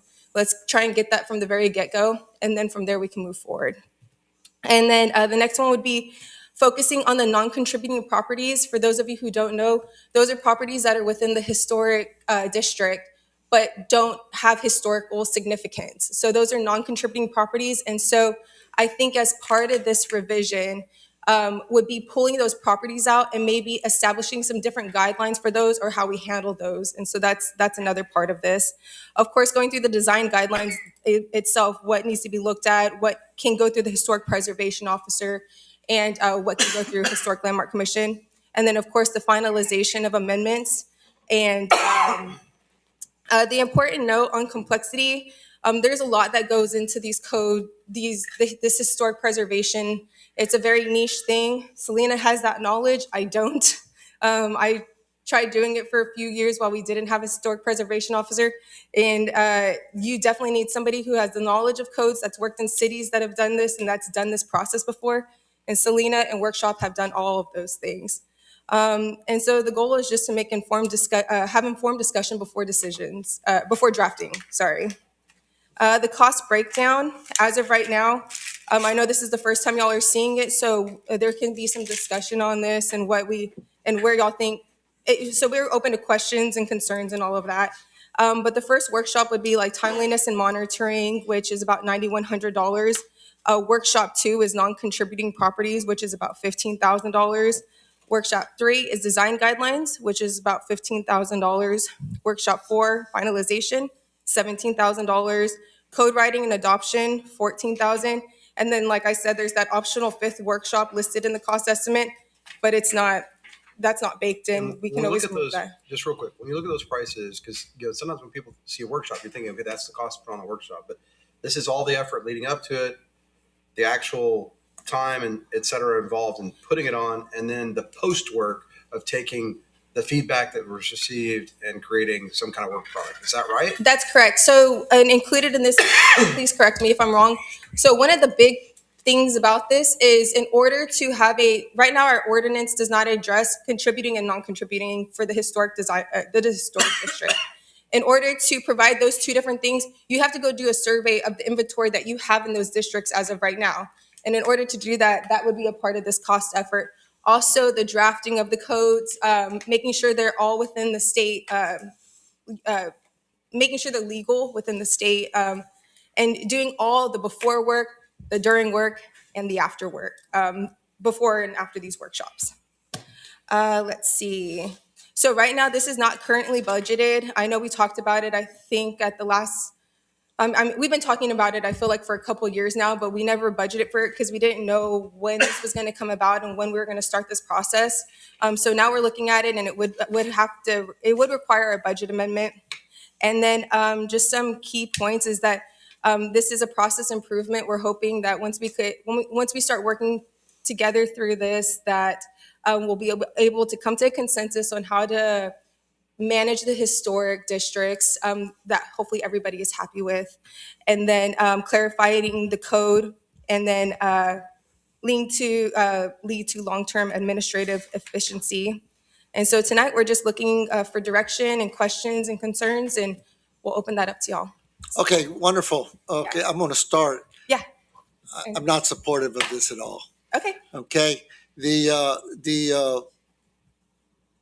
I believe that the Historic Landmark Commission, in some respects, based on the last couple of years, the rulings or the interpretations from legal, that just about everything is under Historic Landmark Commission. I think that's wrong. I think that we should return back to the registered historic structures and maybe some more, but we should include every little structure in this city as subject to HLC. That's my opinion. But I'm all in favor of historic preservation. But I think we've made a turn and gone from protecting this to just major. Part of what I asked for when I first became the mayor was for each advisory board to start looking at sections of the ordinances and start reviewing it. I know one board does it. I know the others don't. But I wish they would. And because I think we got a lot of knowledge and expertise on our Historic Landmark Commission, guided with our Historic Preservation Officer. And I don't know what's your, maybe this is inappropriate too, but what's your hourly rate that when you come to an HLC meeting? It's surely not $80,000. No, my hourly rate, I believe, hold on one second.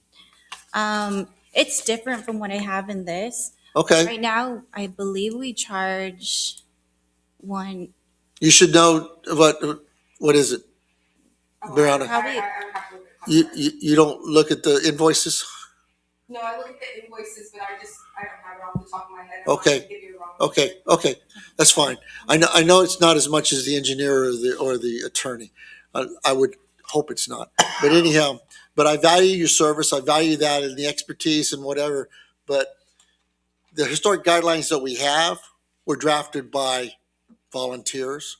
And we had people with the Historic Commission and maybe some other people, but we didn't turn it over to somebody and say, here, you do it, and then come back to it, and we'll talk about it, and we'll think about it, and we'll do this. It was done with I don't know, I'm going to lack of a better phrase, a grassroots effort from people we have on staff and people we have volunteers in this community.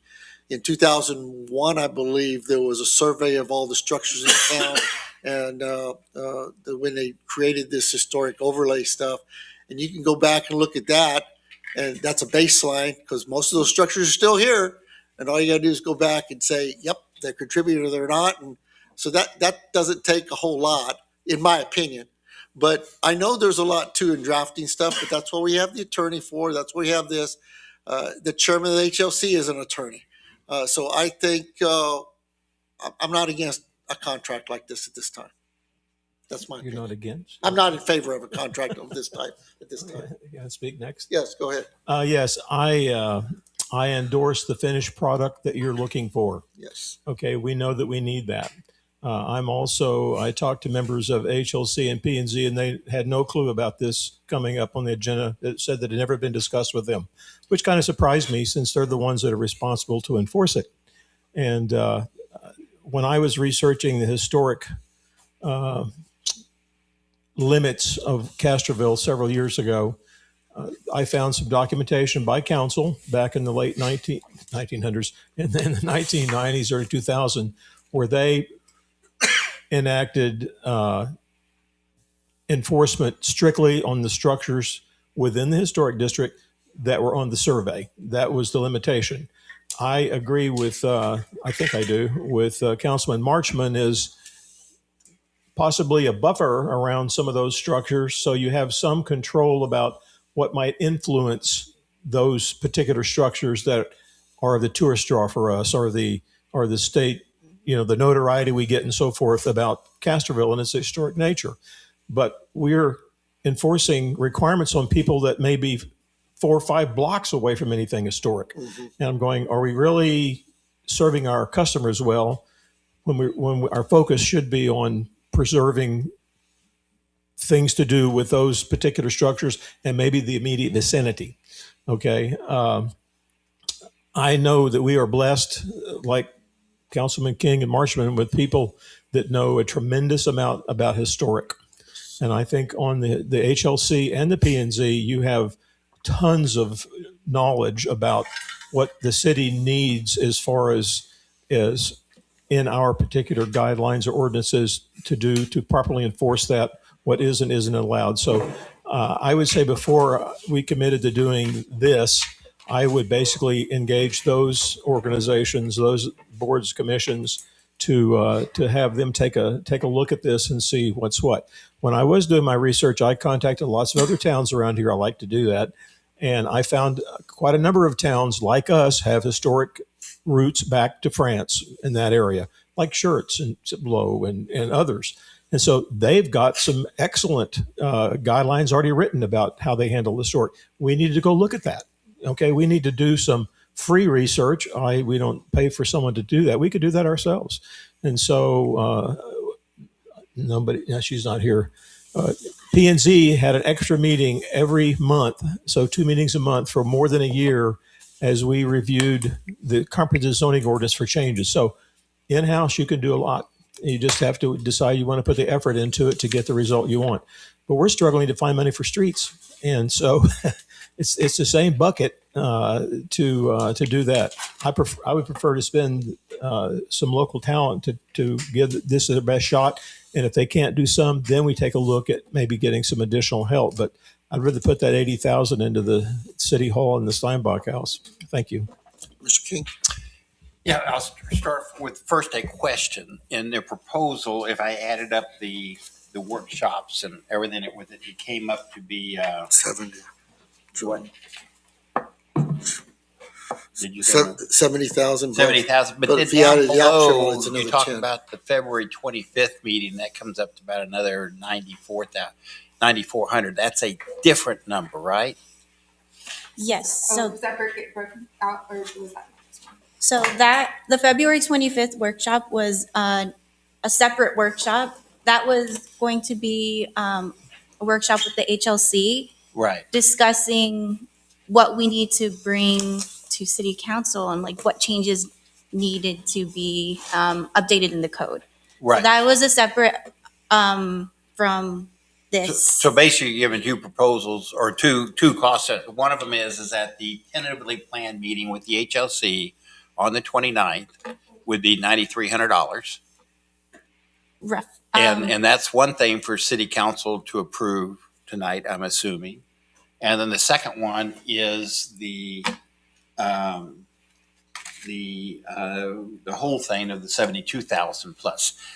And Bob, I'm surprised, I don't know who you talked to, but I've sat in, and in fact, I think you was there also when the board up here, or the HLC, talked about this. And the first thing was that, well, we need to move forward, but you all can't fund anything. City council has to, so we need to go back to city council first and get their approval to fund this February 29th meeting, and then also fund the plan to go down the road. So I was surprised when someone told you I won't that. tell you who I talked to at HLC, but she's in this room.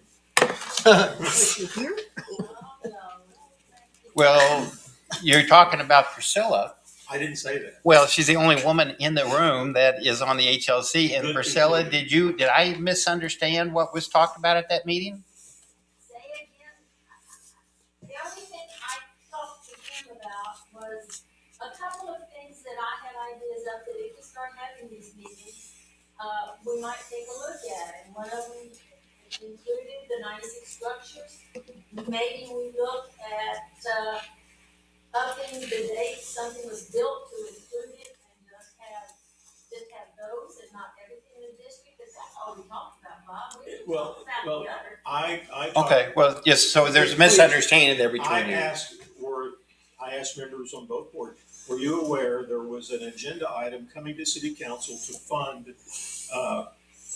all these studies in order to put something together? The answer I got was no, they were not Right, aware of it. we had never heard on HLC that it would be other than in-house and would have this, So this is not going this kind of. Well, that's fine, but I would have to disagree with you, Priscilla, because they talked about Selena giving a proposal to the city council to approve to move forward this because HLC was not, and the board agreed, they're not skilled at coming up with ordinances like this. I don't think the amount. And was that's what discussed. Houston remembered also. Yeah, the issue is the amount wasn't discussed. Okay. Because we didn't know what the amount was. So moving on from there, the two things to be careful about. First off, the council that put the whole district in place occurred 20 years ago or more. And it went from the 96 homes to the 400 homes. And we had two different, I know we had, our legal counsel looked at that. Plus we had one other firm look at that. We I had think at it least was three Selena's. legal opinions. Yeah, two legal teams look at that, and so the councils have been doing it wrong for those 20 years. And the only way to undo it is you have to go back and literally notify every home in those, plus everything within so many feet of those homes to see if they want to switch it back. So it's not a real simple thing to switch it back. But also, were a lot of people without historic homes, what they were telling us in these council meetings is that they really love the fact that these 400 homes are now protected and all the in-lots in between them, because the state of Texas cannot, they mandate a city cannot regulate the appearance of a house at all. If it's in the IRC, the International Residential Code, it could plywood, corrugated metal, all glass, the Austin houses. These cities cannot regulate except if they're in a historic district. So now if you have a vacant lot next door to you and you have a pretty nice brick house, you don't have to worry about someone coming in there and building a barndominium next to your house. And that's why everybody loved the fact that we're in this historic district. That's what the input we were getting back from everybody, which completely surprised council when this came up 2 years ago. But remember, because, I'm getting off council, but remember that in the future, a lot of people, and I'm going to say the vast majority of people who know what's going on, really appreciate the fact that they're in a protected neighborhood now. It's the only way they can be protected by the state of Texas is being in these historic districts, with or without you owning a historic property. It's a lot of money. And I agree with that. But I think from what the conversations I heard on the Historic Landmark Commission board is that they did not feel that they were qualified enough to come up with changes to these ordinances that would be within state law. And, or even how you go about it. The original ordinance, by the way, that was not created. It was copied from somebody. You could tell it was copied from somebody when it first came up 25 plus years ago. And I think Paul Carey was on that committee. Paul Carey was the chairman of the HLC at the Historic Review Committee. I got to ask him where that came from. I never asked him, but yeah, it's a lot of effort. But like anything, if you want it done right, we always hear up here at council also, they don't make sense. They're non-conformance to each other. You got this saying this and this gotten this. And, but if we're going to do it at all, I think it needs to be done right. And I don't think you get anything done right without committing money to it. So I guess it's just, if you think it doesn't need to be looked at too much, then don't approve it. But if you do, if it really needs to be looked at, then we're going to have to commit money. But remember, we have to do two things tonight. If we're going to authorize, otherwise they need to cancel their February 29th meeting. What is the $9,000 for the February 29th meeting? So that is for prep. What do we get for the $9,000? Say that again. What do we get for $9,000 for one meeting? So that is the prep work, and then me coming to the meeting, facilitating it. It's going to be about 3 hours long, and then creating a memo, coming back to you and letting you know this is what the priorities of the HLC are. This is what they agreed on. This is what they want to update in the historic preservation provisions. So that's that workshop. That's just all the time and work and effort that goes into that. Okay. All right. And I appreciate you as a historic preservation officer, so bear with me. But Yeah. Brownie, you can't do that? No, I wouldn't feel comfortable. I don't know. She knows backwards and forwards. There's a reason why we hired her for the historic preservation officer. And really, all the information I would just be getting from Selena, but we wouldn't be itemizing it out the way we're going to, because I don't do that. I'm not a historic preservation officer. She's gone to school for it. She's got her licenses for it.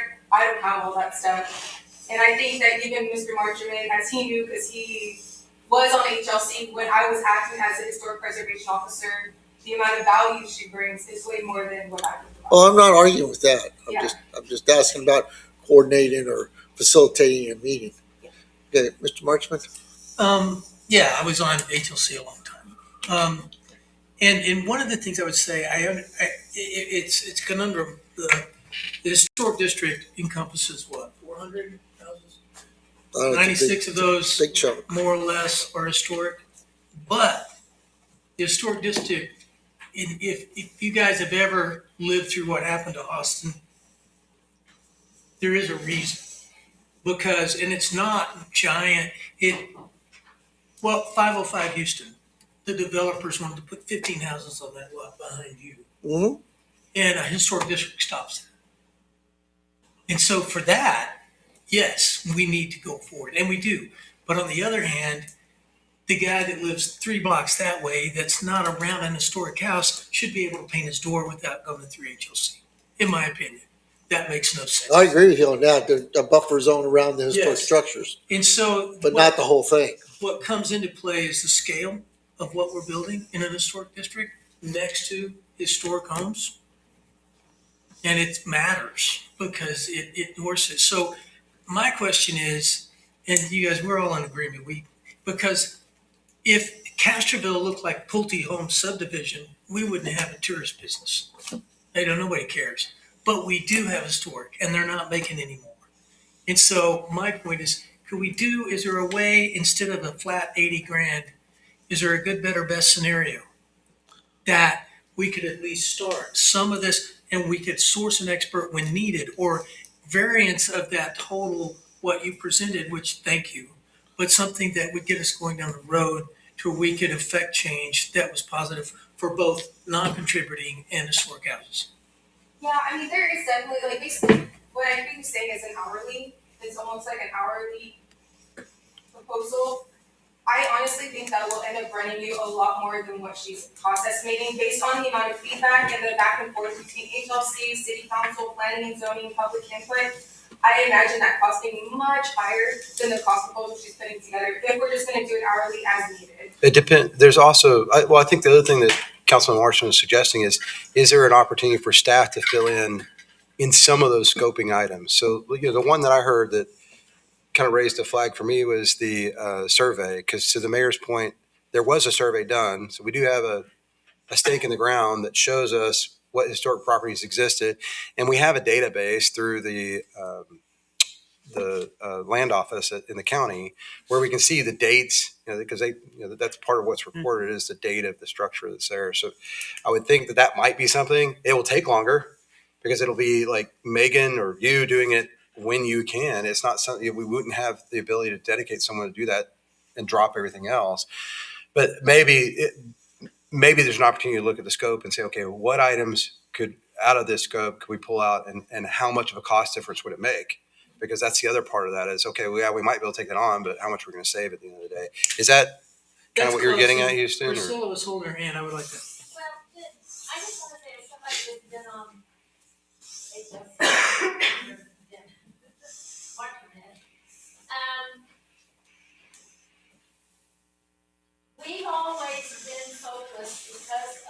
69 survey. Mhm. And that's where the 96 structures come from. The 69 survey, not the new one, not the 2001 survey. Yes, gave us a lot more information about more of the houses in town.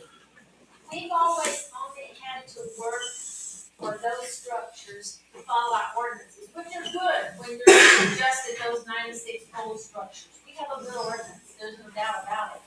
But we've never had to think about this non-contributing stuff. So whatever we do, I think that needs to be one of the most important things, because we're not gonna undo, right?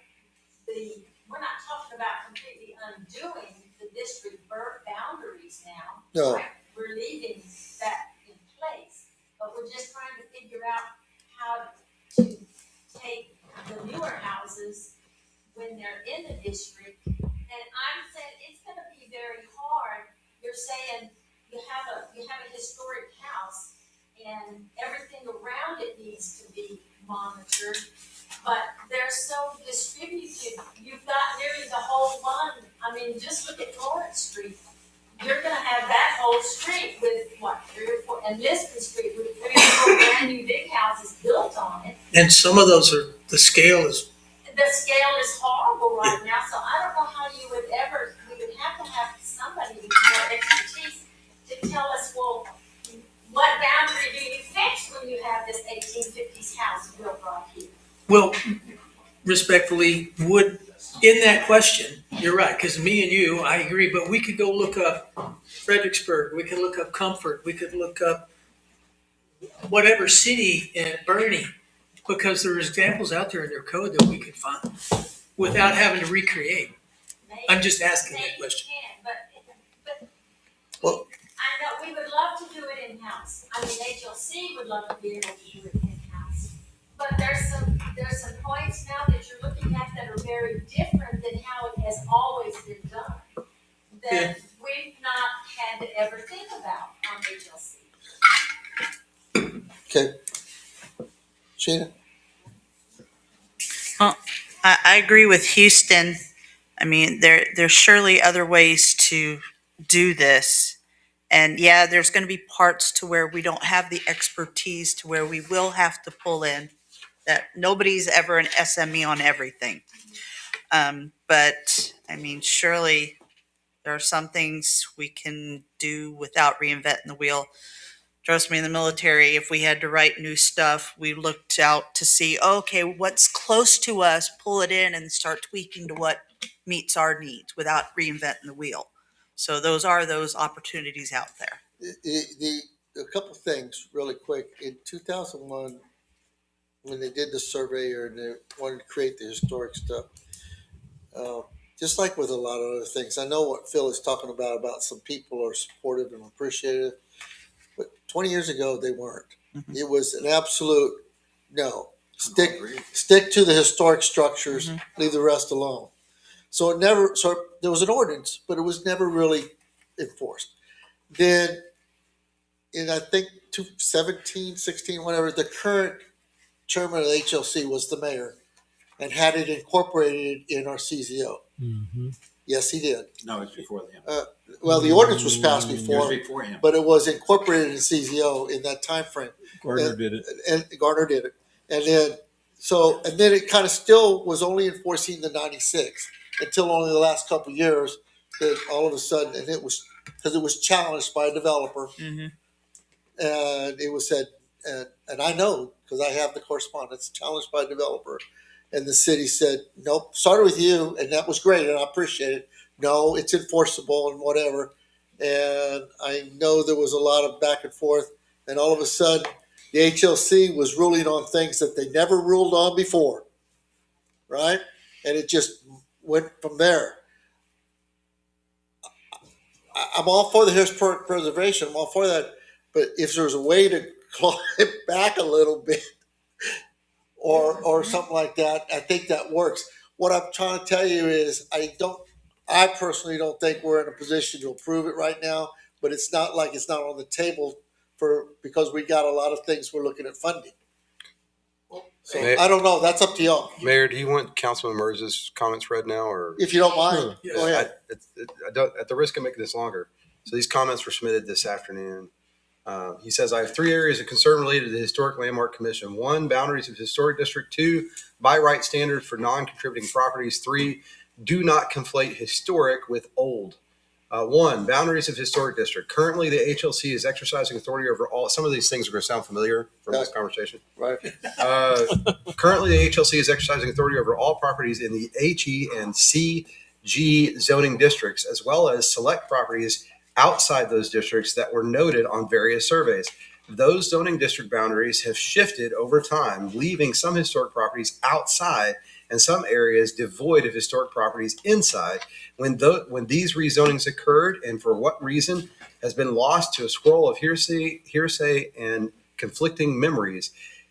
Add to that the confusion about how our ordinances say historic districts should be designated on the zoning map, and that CG may not meet those criteria. I think it would be best for all involved to explicitly establish a historic overlay zoning, explicitly define its borders on the map without regard to other zones, and remove the current language attempting to designate certain base level zoning as historic. During this process, owners of non-contributing properties on the boundaries of the designated area should be able to opt out. I realize this is out of scope for the current effort, but I think this task is something that needs to be done to get a clean slate going forward. 2, by right standards for non-contributing properties. I believe our current ordinances provide too little leeway for non-contributing properties. I would like to see broad parameters explicitly established for activities that are not subject to HLC approval, a checklist that city staff could review when a building permit comes in without having to send to the HBO. E.g., these 10 kinds of fences don't need further review. These 8 siding colors don't need further review. An extension not visible from the front of the lot that does not require historic review, etc.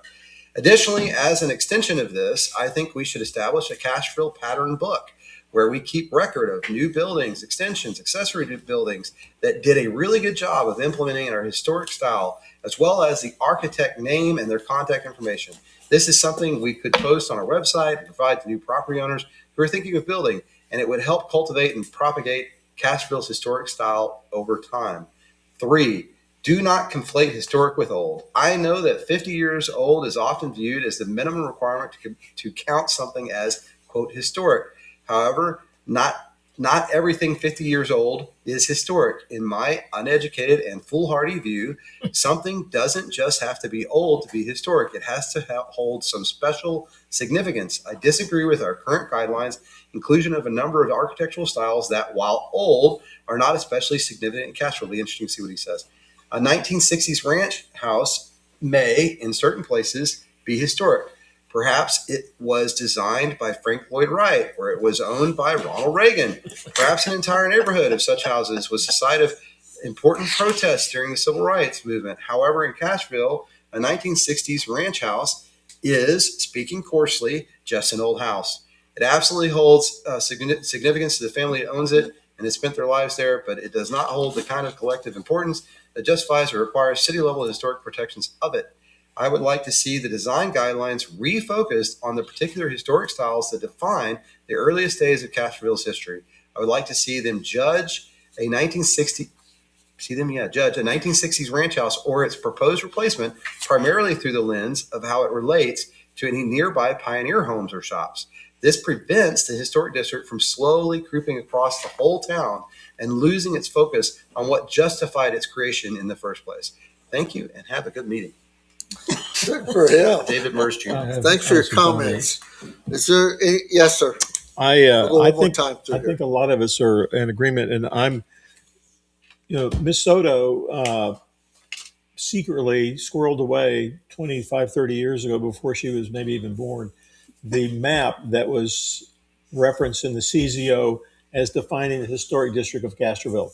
Okay, and I know from this battle for many, many years about whatever happened to the map was in Public Works. And I believe, according to the dates that are on the map that you have provided, that appears to be the map that the CZO refers to. I'm not recommending that be any smaller at all, not a bit. Matter of fact, I would pull in Mr. Gardner's house, and those at the intersection of Washington and San Jacinto that are historic, which are carved out right now. But be that as it may, I don't want to make it any smaller. The issue is focused on what do you do with contributing structures. There's no question about the rest of it, is there? So none of that even needs to be discussed. It's really how large of an area or what those contributing structures or ones maybe nearby historic, how do we handle those and what's the distance and the criteria? That is a very finite bit of work that you're trying to do. It's not, let's look at everything under the sun. That's not it. And so I think you guys are quite capable, even though it may say, let's build a city. My gosh, I don't have the expertise to build a city, but you have the expertise to do this. You can determine and make suggestions, recommendations on, we think this is a reasonable distance away from a historic property in order to have some control over what goes there. And so I think that's one of the nuts, that you need to crack. But we have already allowed so many, as one of the council persons said, out of scale things right next to historic structure. There's something that looks like it ought to be in Alsatian Oaks high-end houses. So how do you then tell the other people that want to do something that, excuse me, you run to these same guidelines, same historic thing, and you let these people build this house? You're going to have a sticky You say wicket. what you can. Huh? You say what you can. I understand. But to me, what it is that needs to be tackled is really not that large. It's rather small. Thank you. I think you guys have the capability to do that. I really Do you have anything else, sir? Again, the concept, there are a lot of people in this town like this. They don't own historic structures. There's no historic structures on their street, but they have a vacant lot next to them. Mhm. Or they, like if you up there, or they have older homes that need to be demolished, and someone will come in there and tear them down. But within the last year and a half ago, somebody wanted to put a 40-foot by 40-foot by 20-foot high metal barn on a vacant lot next to their house, and it was in the historic district, and the HLC turned it down. And that's why people like this. So when you move forward, tread slowly. I guess I'm still just to get it out there for the vote so they can decide if they're going to have this February 29th meeting or not. But I make a motion that 25th. 25th. That's what I thought. 25th, February 25th meeting is I make a motion that council approves the $9,300 fee to facilitate that meeting. And I guess I'm thinking that's about the same cost as what some of our other meetings we've had that were facilitated, but maybe not. But anyway, I make a motion that we support that and authorize that amount of money. Okay, hang on. Before you call for a second on that, you have the authority to spend that to do a meeting. Yeah. Yes. I think staff is kind of going the extra mile to make sure council is on board and knows what we're doing. And this was also a precursor to a larger effort. So this is where, even if they were to say yes, Selena, my question would be, okay, but then what good does that do us really? Because all that's done is then defined a scope for a project that's not funded. And the scope for the project would then be, okay, then we as staff would have to be going, okay, well, now what do we do with this? The thing I want to caution y'all on is, regardless of how we move forward and when we move forward to do this, because of some of the things that Councilman King mentioned earlier, and I don't know, Dan, if you were following, if you were agreeing or not, but from your law firm, we got a lot of direction about what would be required with respect to this historic district that exists. And I believe he's correct, but we need to kind of confirm that if you were to make changes, it is a fairly large and fairly expensive undertaking as far as mailings, et cetera. Once it got put in the CZO, it became very expensive to make a change. So Very. So from a legality standpoint, when we talk about some of the changes that have been discussed, a lot of what's there are guidelines. And that's one of the big challenges that staff has had all along is these are just guidelines. And separate and apart from that is because they're just guidelines in many cases, when there's when a, what is it called? Someone asks for permission, there's that term. Certificate of appropriateness, whether that's awarded or not awarded, what's the legal outfall of that? Those are the types of things that we were hoping that this effort would also help resolve. So somewhere along the line, at some point, regardless of kind of how y'all decided to address this and when and by what methods, we're going to need some help as staff getting through the legalities of the changes that you want to undertake, whether it's shrinking the district, whether it's dealing with non-conforming properties, whether it's dealing with the process of the certificate of appropriateness and the legalities and enforcements of that, or establishing guidelines as far as, again, what legal guidelines can be established in a historic district, and being able to rely on someone who can advise us on all those matters from a legal perspective. And I keep saying legal because I believe, if I'm not mistaken, your partner in the firm is an attorney, right? Or something? No. That I'm misremembering. I apologize because I remember when we went out for a prior thing. Okay. In any case, those are all things that are going to have to be addressed. So I just want to be on the upfront about that. But if they approve that tonight, would that actually help us or not? So I guess I don't want to interrupt you. The 96, 9300. Sure what Brown is going to say right now. If it doesn't help, I'm going to pull the meeting and then motion back. Yeah, that's what I want to ask. I think it would help. Well, I think it would help establish how to move forward because I do really think that we need to understand what the HLC wants to see so y'all can understand what the HLC wants out of this because, and I'm sorry, Scott does this a lot. I don't think it'll be that hard. No, I'm not saying that. I'm not saying that at all. No, but that's what I heard a lot of. Like, I think staff take undergo this and can do some of these things. Some of these things, of course, I can, and I will do my best to facilitate as much as I can in my time frame. Also, not forgetting that Megan's going on maternity leave in a week, so I'm the only person in permitting for the next 3 months. I forgot about that. Yeah, so just throwing all these things out there, but I think it will help establish what HLC wants to see out of this, so y'all understand the changes they want to make in the ordinance. I think, and I understand, but I think, I would hope. You got to have a second first. Go ahead. So wait, I want to finish. I got something to say. Well, someone has to make a second to the motion, otherwise if nobody does it, then. I'll make a second. Okay. Now you can say. Okay, can I talk? Yeah, go ahead. So, I didn't want to do this, but I'm gonna. My family got here in 1826. I got a deed in Spanish to my grandfather under the impresario system. I didn't want to brag, but I'm very proud of that. Been here forever, right? History is important. And in the example that I'll give here, if you drive down Lower Lacoste Road and you look at what happened to that historic home and what they're doing to it, that's why we need this. Because it will disappear. Because some people don't care. That's straight up. So my question is thus, let's do the meeting and then we go into a budget meeting and we'll find the money that we can to see and let us you gave us 80 and then in our CIP meetings, let's see what we can do.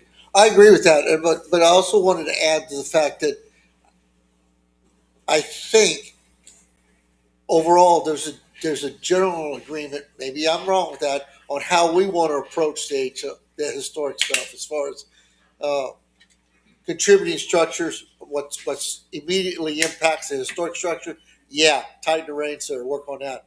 But the rest kind of soften it up as it becomes less contributing, but still have something. Because I don't want to get into too much detail because we still have to work this out Sure. with HLC, but there's other things like the process in which that goes through.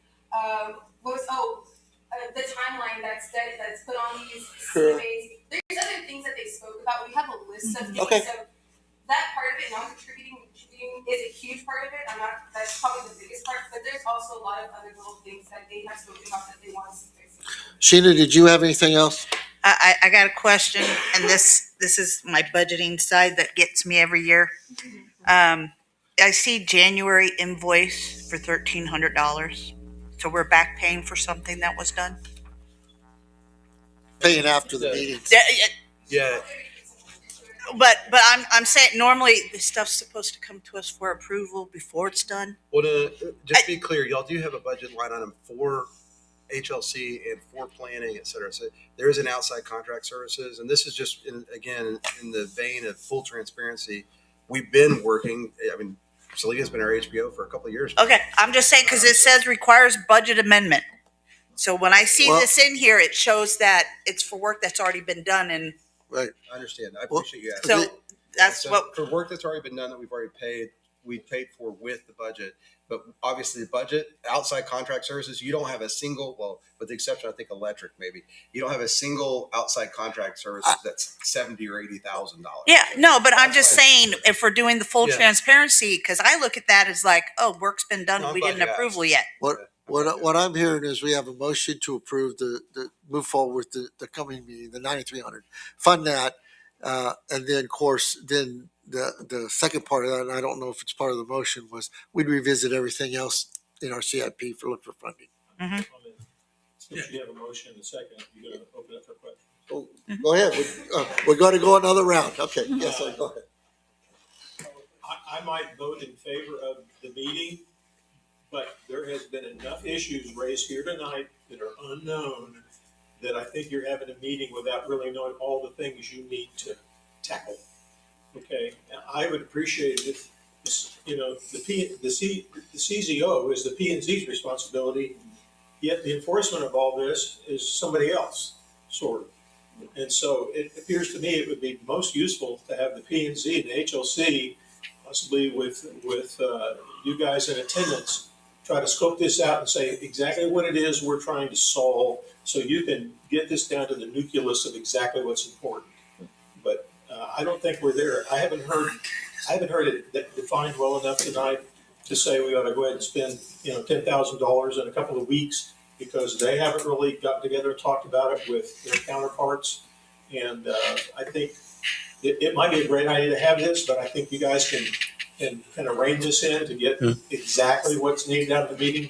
Maybe to have HLC and P&Z I can answer take that. on a portion of this responsibility. They can check with some of the other communities. The attorney can tell us what's going to be involved, cost-wise. And we're not there yet.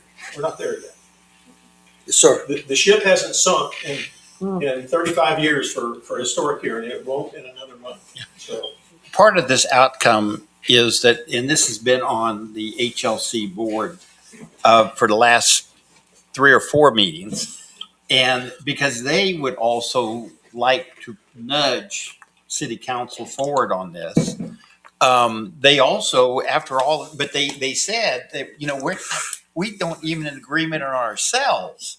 So we need to facilitate where we have an agreement with some very knowledgeable, intelligent discussions. And that's where Selena was coming in. But then the outcome of that was they did want to have a joint meeting. And in fact, I remember I specifically asked, so you guys want to meet with city council? No, not now. We're not ready to meet with them now. We need to get our own ducks in a row and our own concerns. And then it's to meet with city council in a joint meeting to try to hash out where do we move forward with this.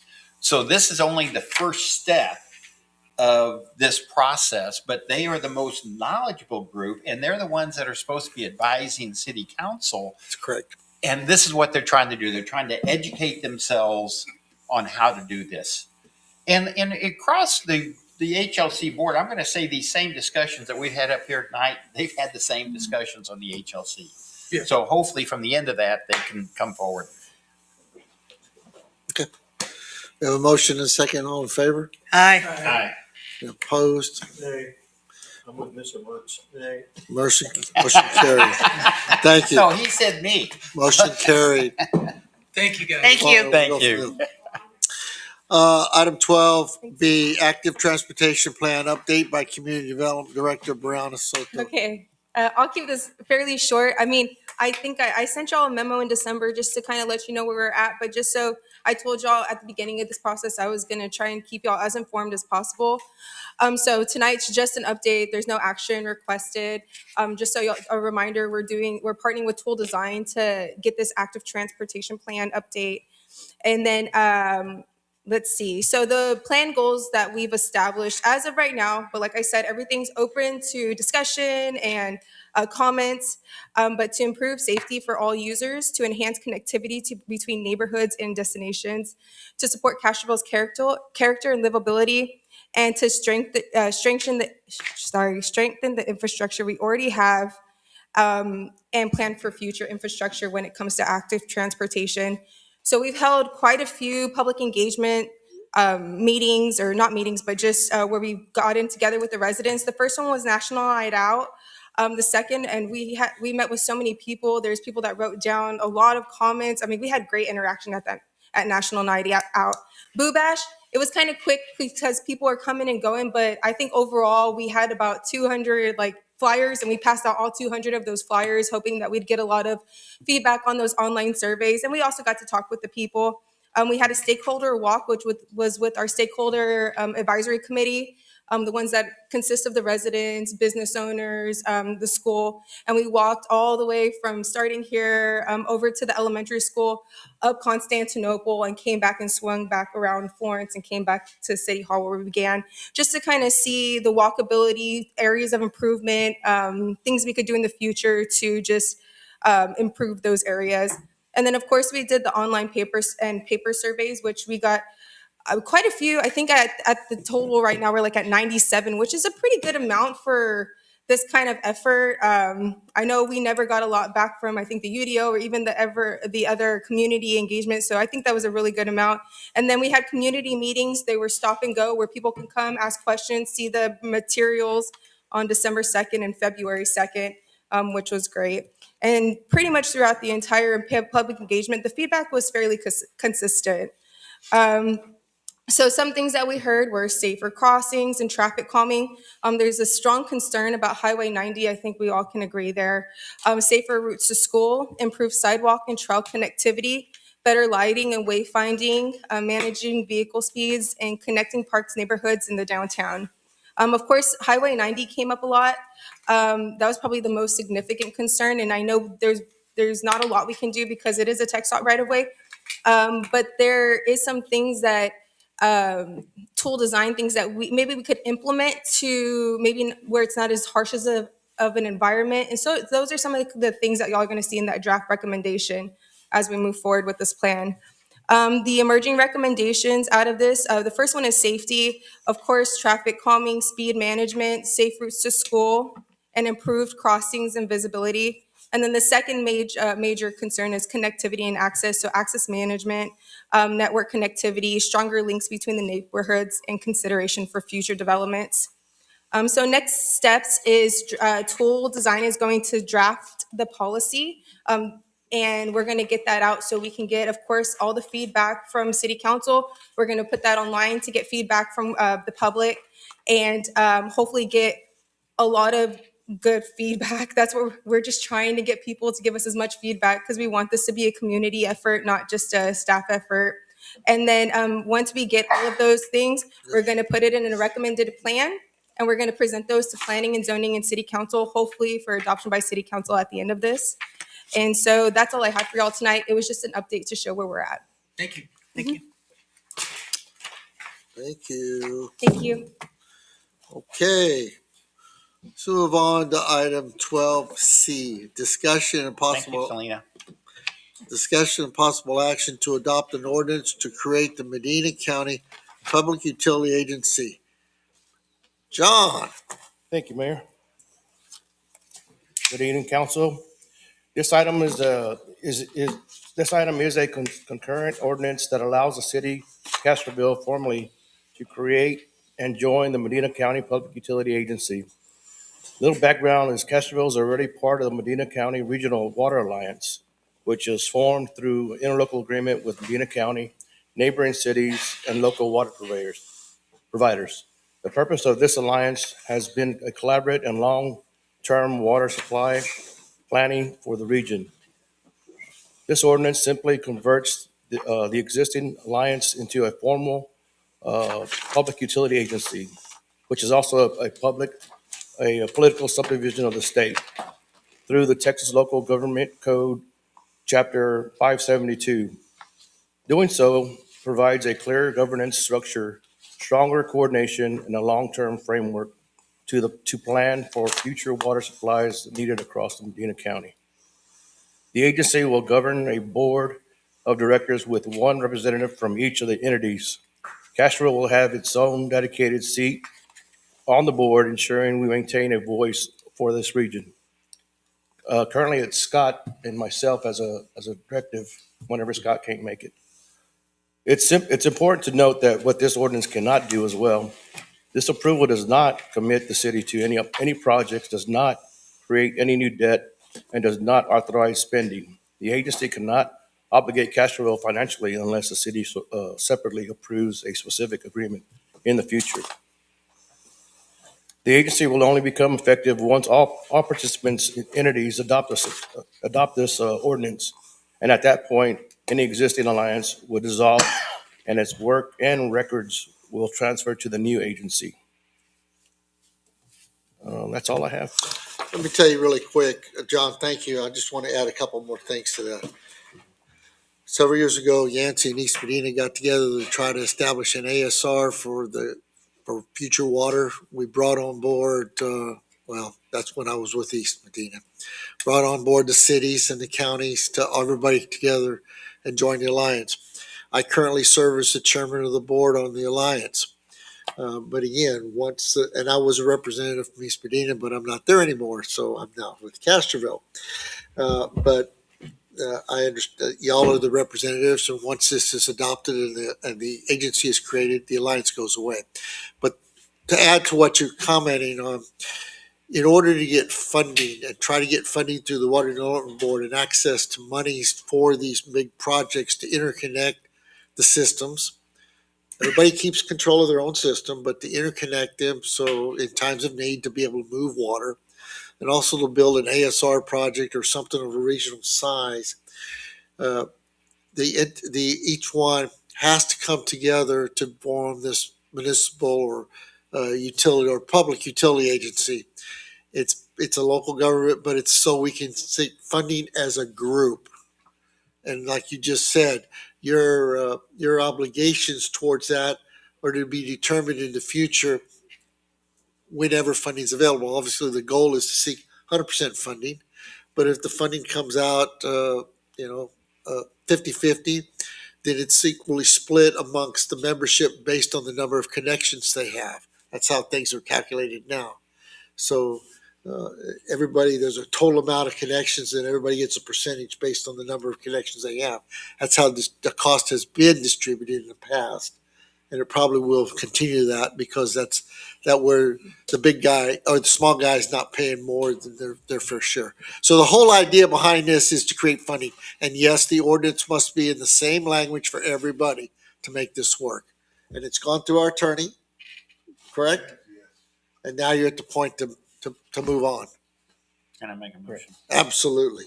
I'd like to make a motion for the city of Castro to adopt a concurrent ordinance creating and joining the Medina County Public Utility Agency as a participating public entity.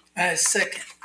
Motion made and second. Any discussion? Yes, sir. Yes. You remember, Mayor, back when we had the Southwest Texas Regional Water Alliance. Yes, sir. With seems to be exactly the same objectives as this. Yes. Interconnecting the cities together. And it existed for, 5 or 6 years. And we paid $1,200 a year to be a member of that. And I believe the mayor was one of the officers in that organization. At one time, yes, sir. And there used to be a reservoir, green something, before any of the rest of you people's time that was proposed here back in the 1990s, 95, somewhere in there. They were going to look at putting a huge reservoir in. My questions. This strictly concerns water. Is that correct? Yeah. Strictly water. Yes. And wastewater, wastewater, and recycled water, or just water. Potable water only? Water. Okay. Is there anything in this agreement that would in any way inhibit actions on the part of Castroville based upon our current interest with our developments and everything else? Okay, I'm trying to wonder here I'm wondering if this would in any way inhibit an action we might want to take in our best interest, but because we're a member of the alliance, we cannot take that action, or we have to get permission from the alliance. Okay, I don't see an answer to that in here, and I heard you say that no monies could be committed unless the same ordinance is passed by everybody else. I think before any money is committed by an alliance, it has to be approved by the city council of whatever cities are involved. And I didn't see that. I didn't see that in here. And so something that I'm curious about. There's nothing about what this might cost us to be a member. It just says no immediate physical impact. Okay. And so I'm wondering, well, what might it cost us for membership in this?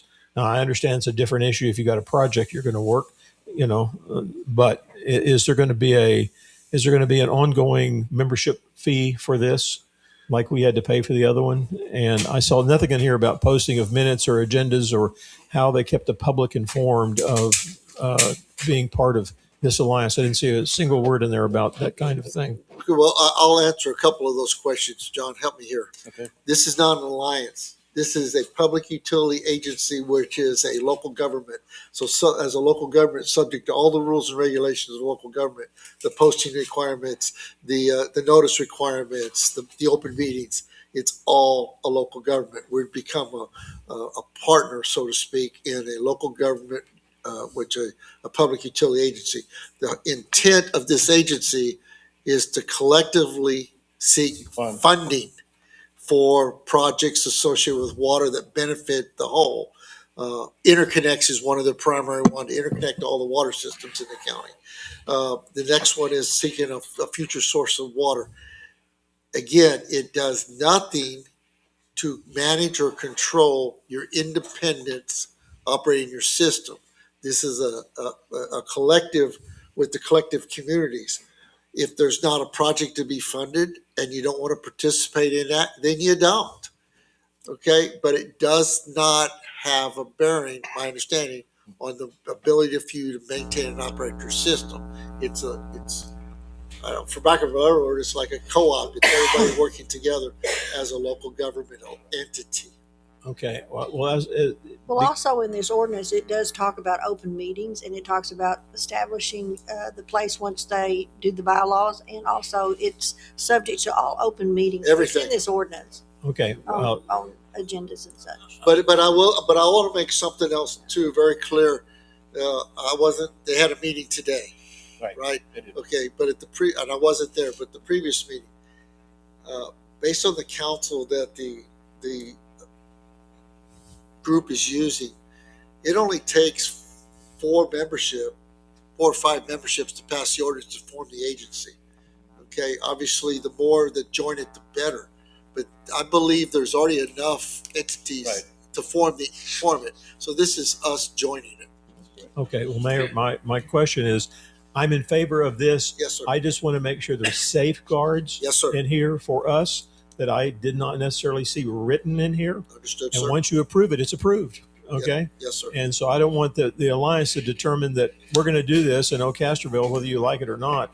You're going to participate, and here's your cost. And so I agree with you. I like the idea. We've gone through this whole mess before 20 years ago. And I just want to make sure we are safeguarded about not getting committed to things that we don't want to be committed to because the rest of them vote for it. And that there's plenty of, as the mayor likes to say, open transparency about everything that transpires with it. Yes, sir. Otherwise, I'm in favor of it. I was going to ask Sheena if she had any question. Okay.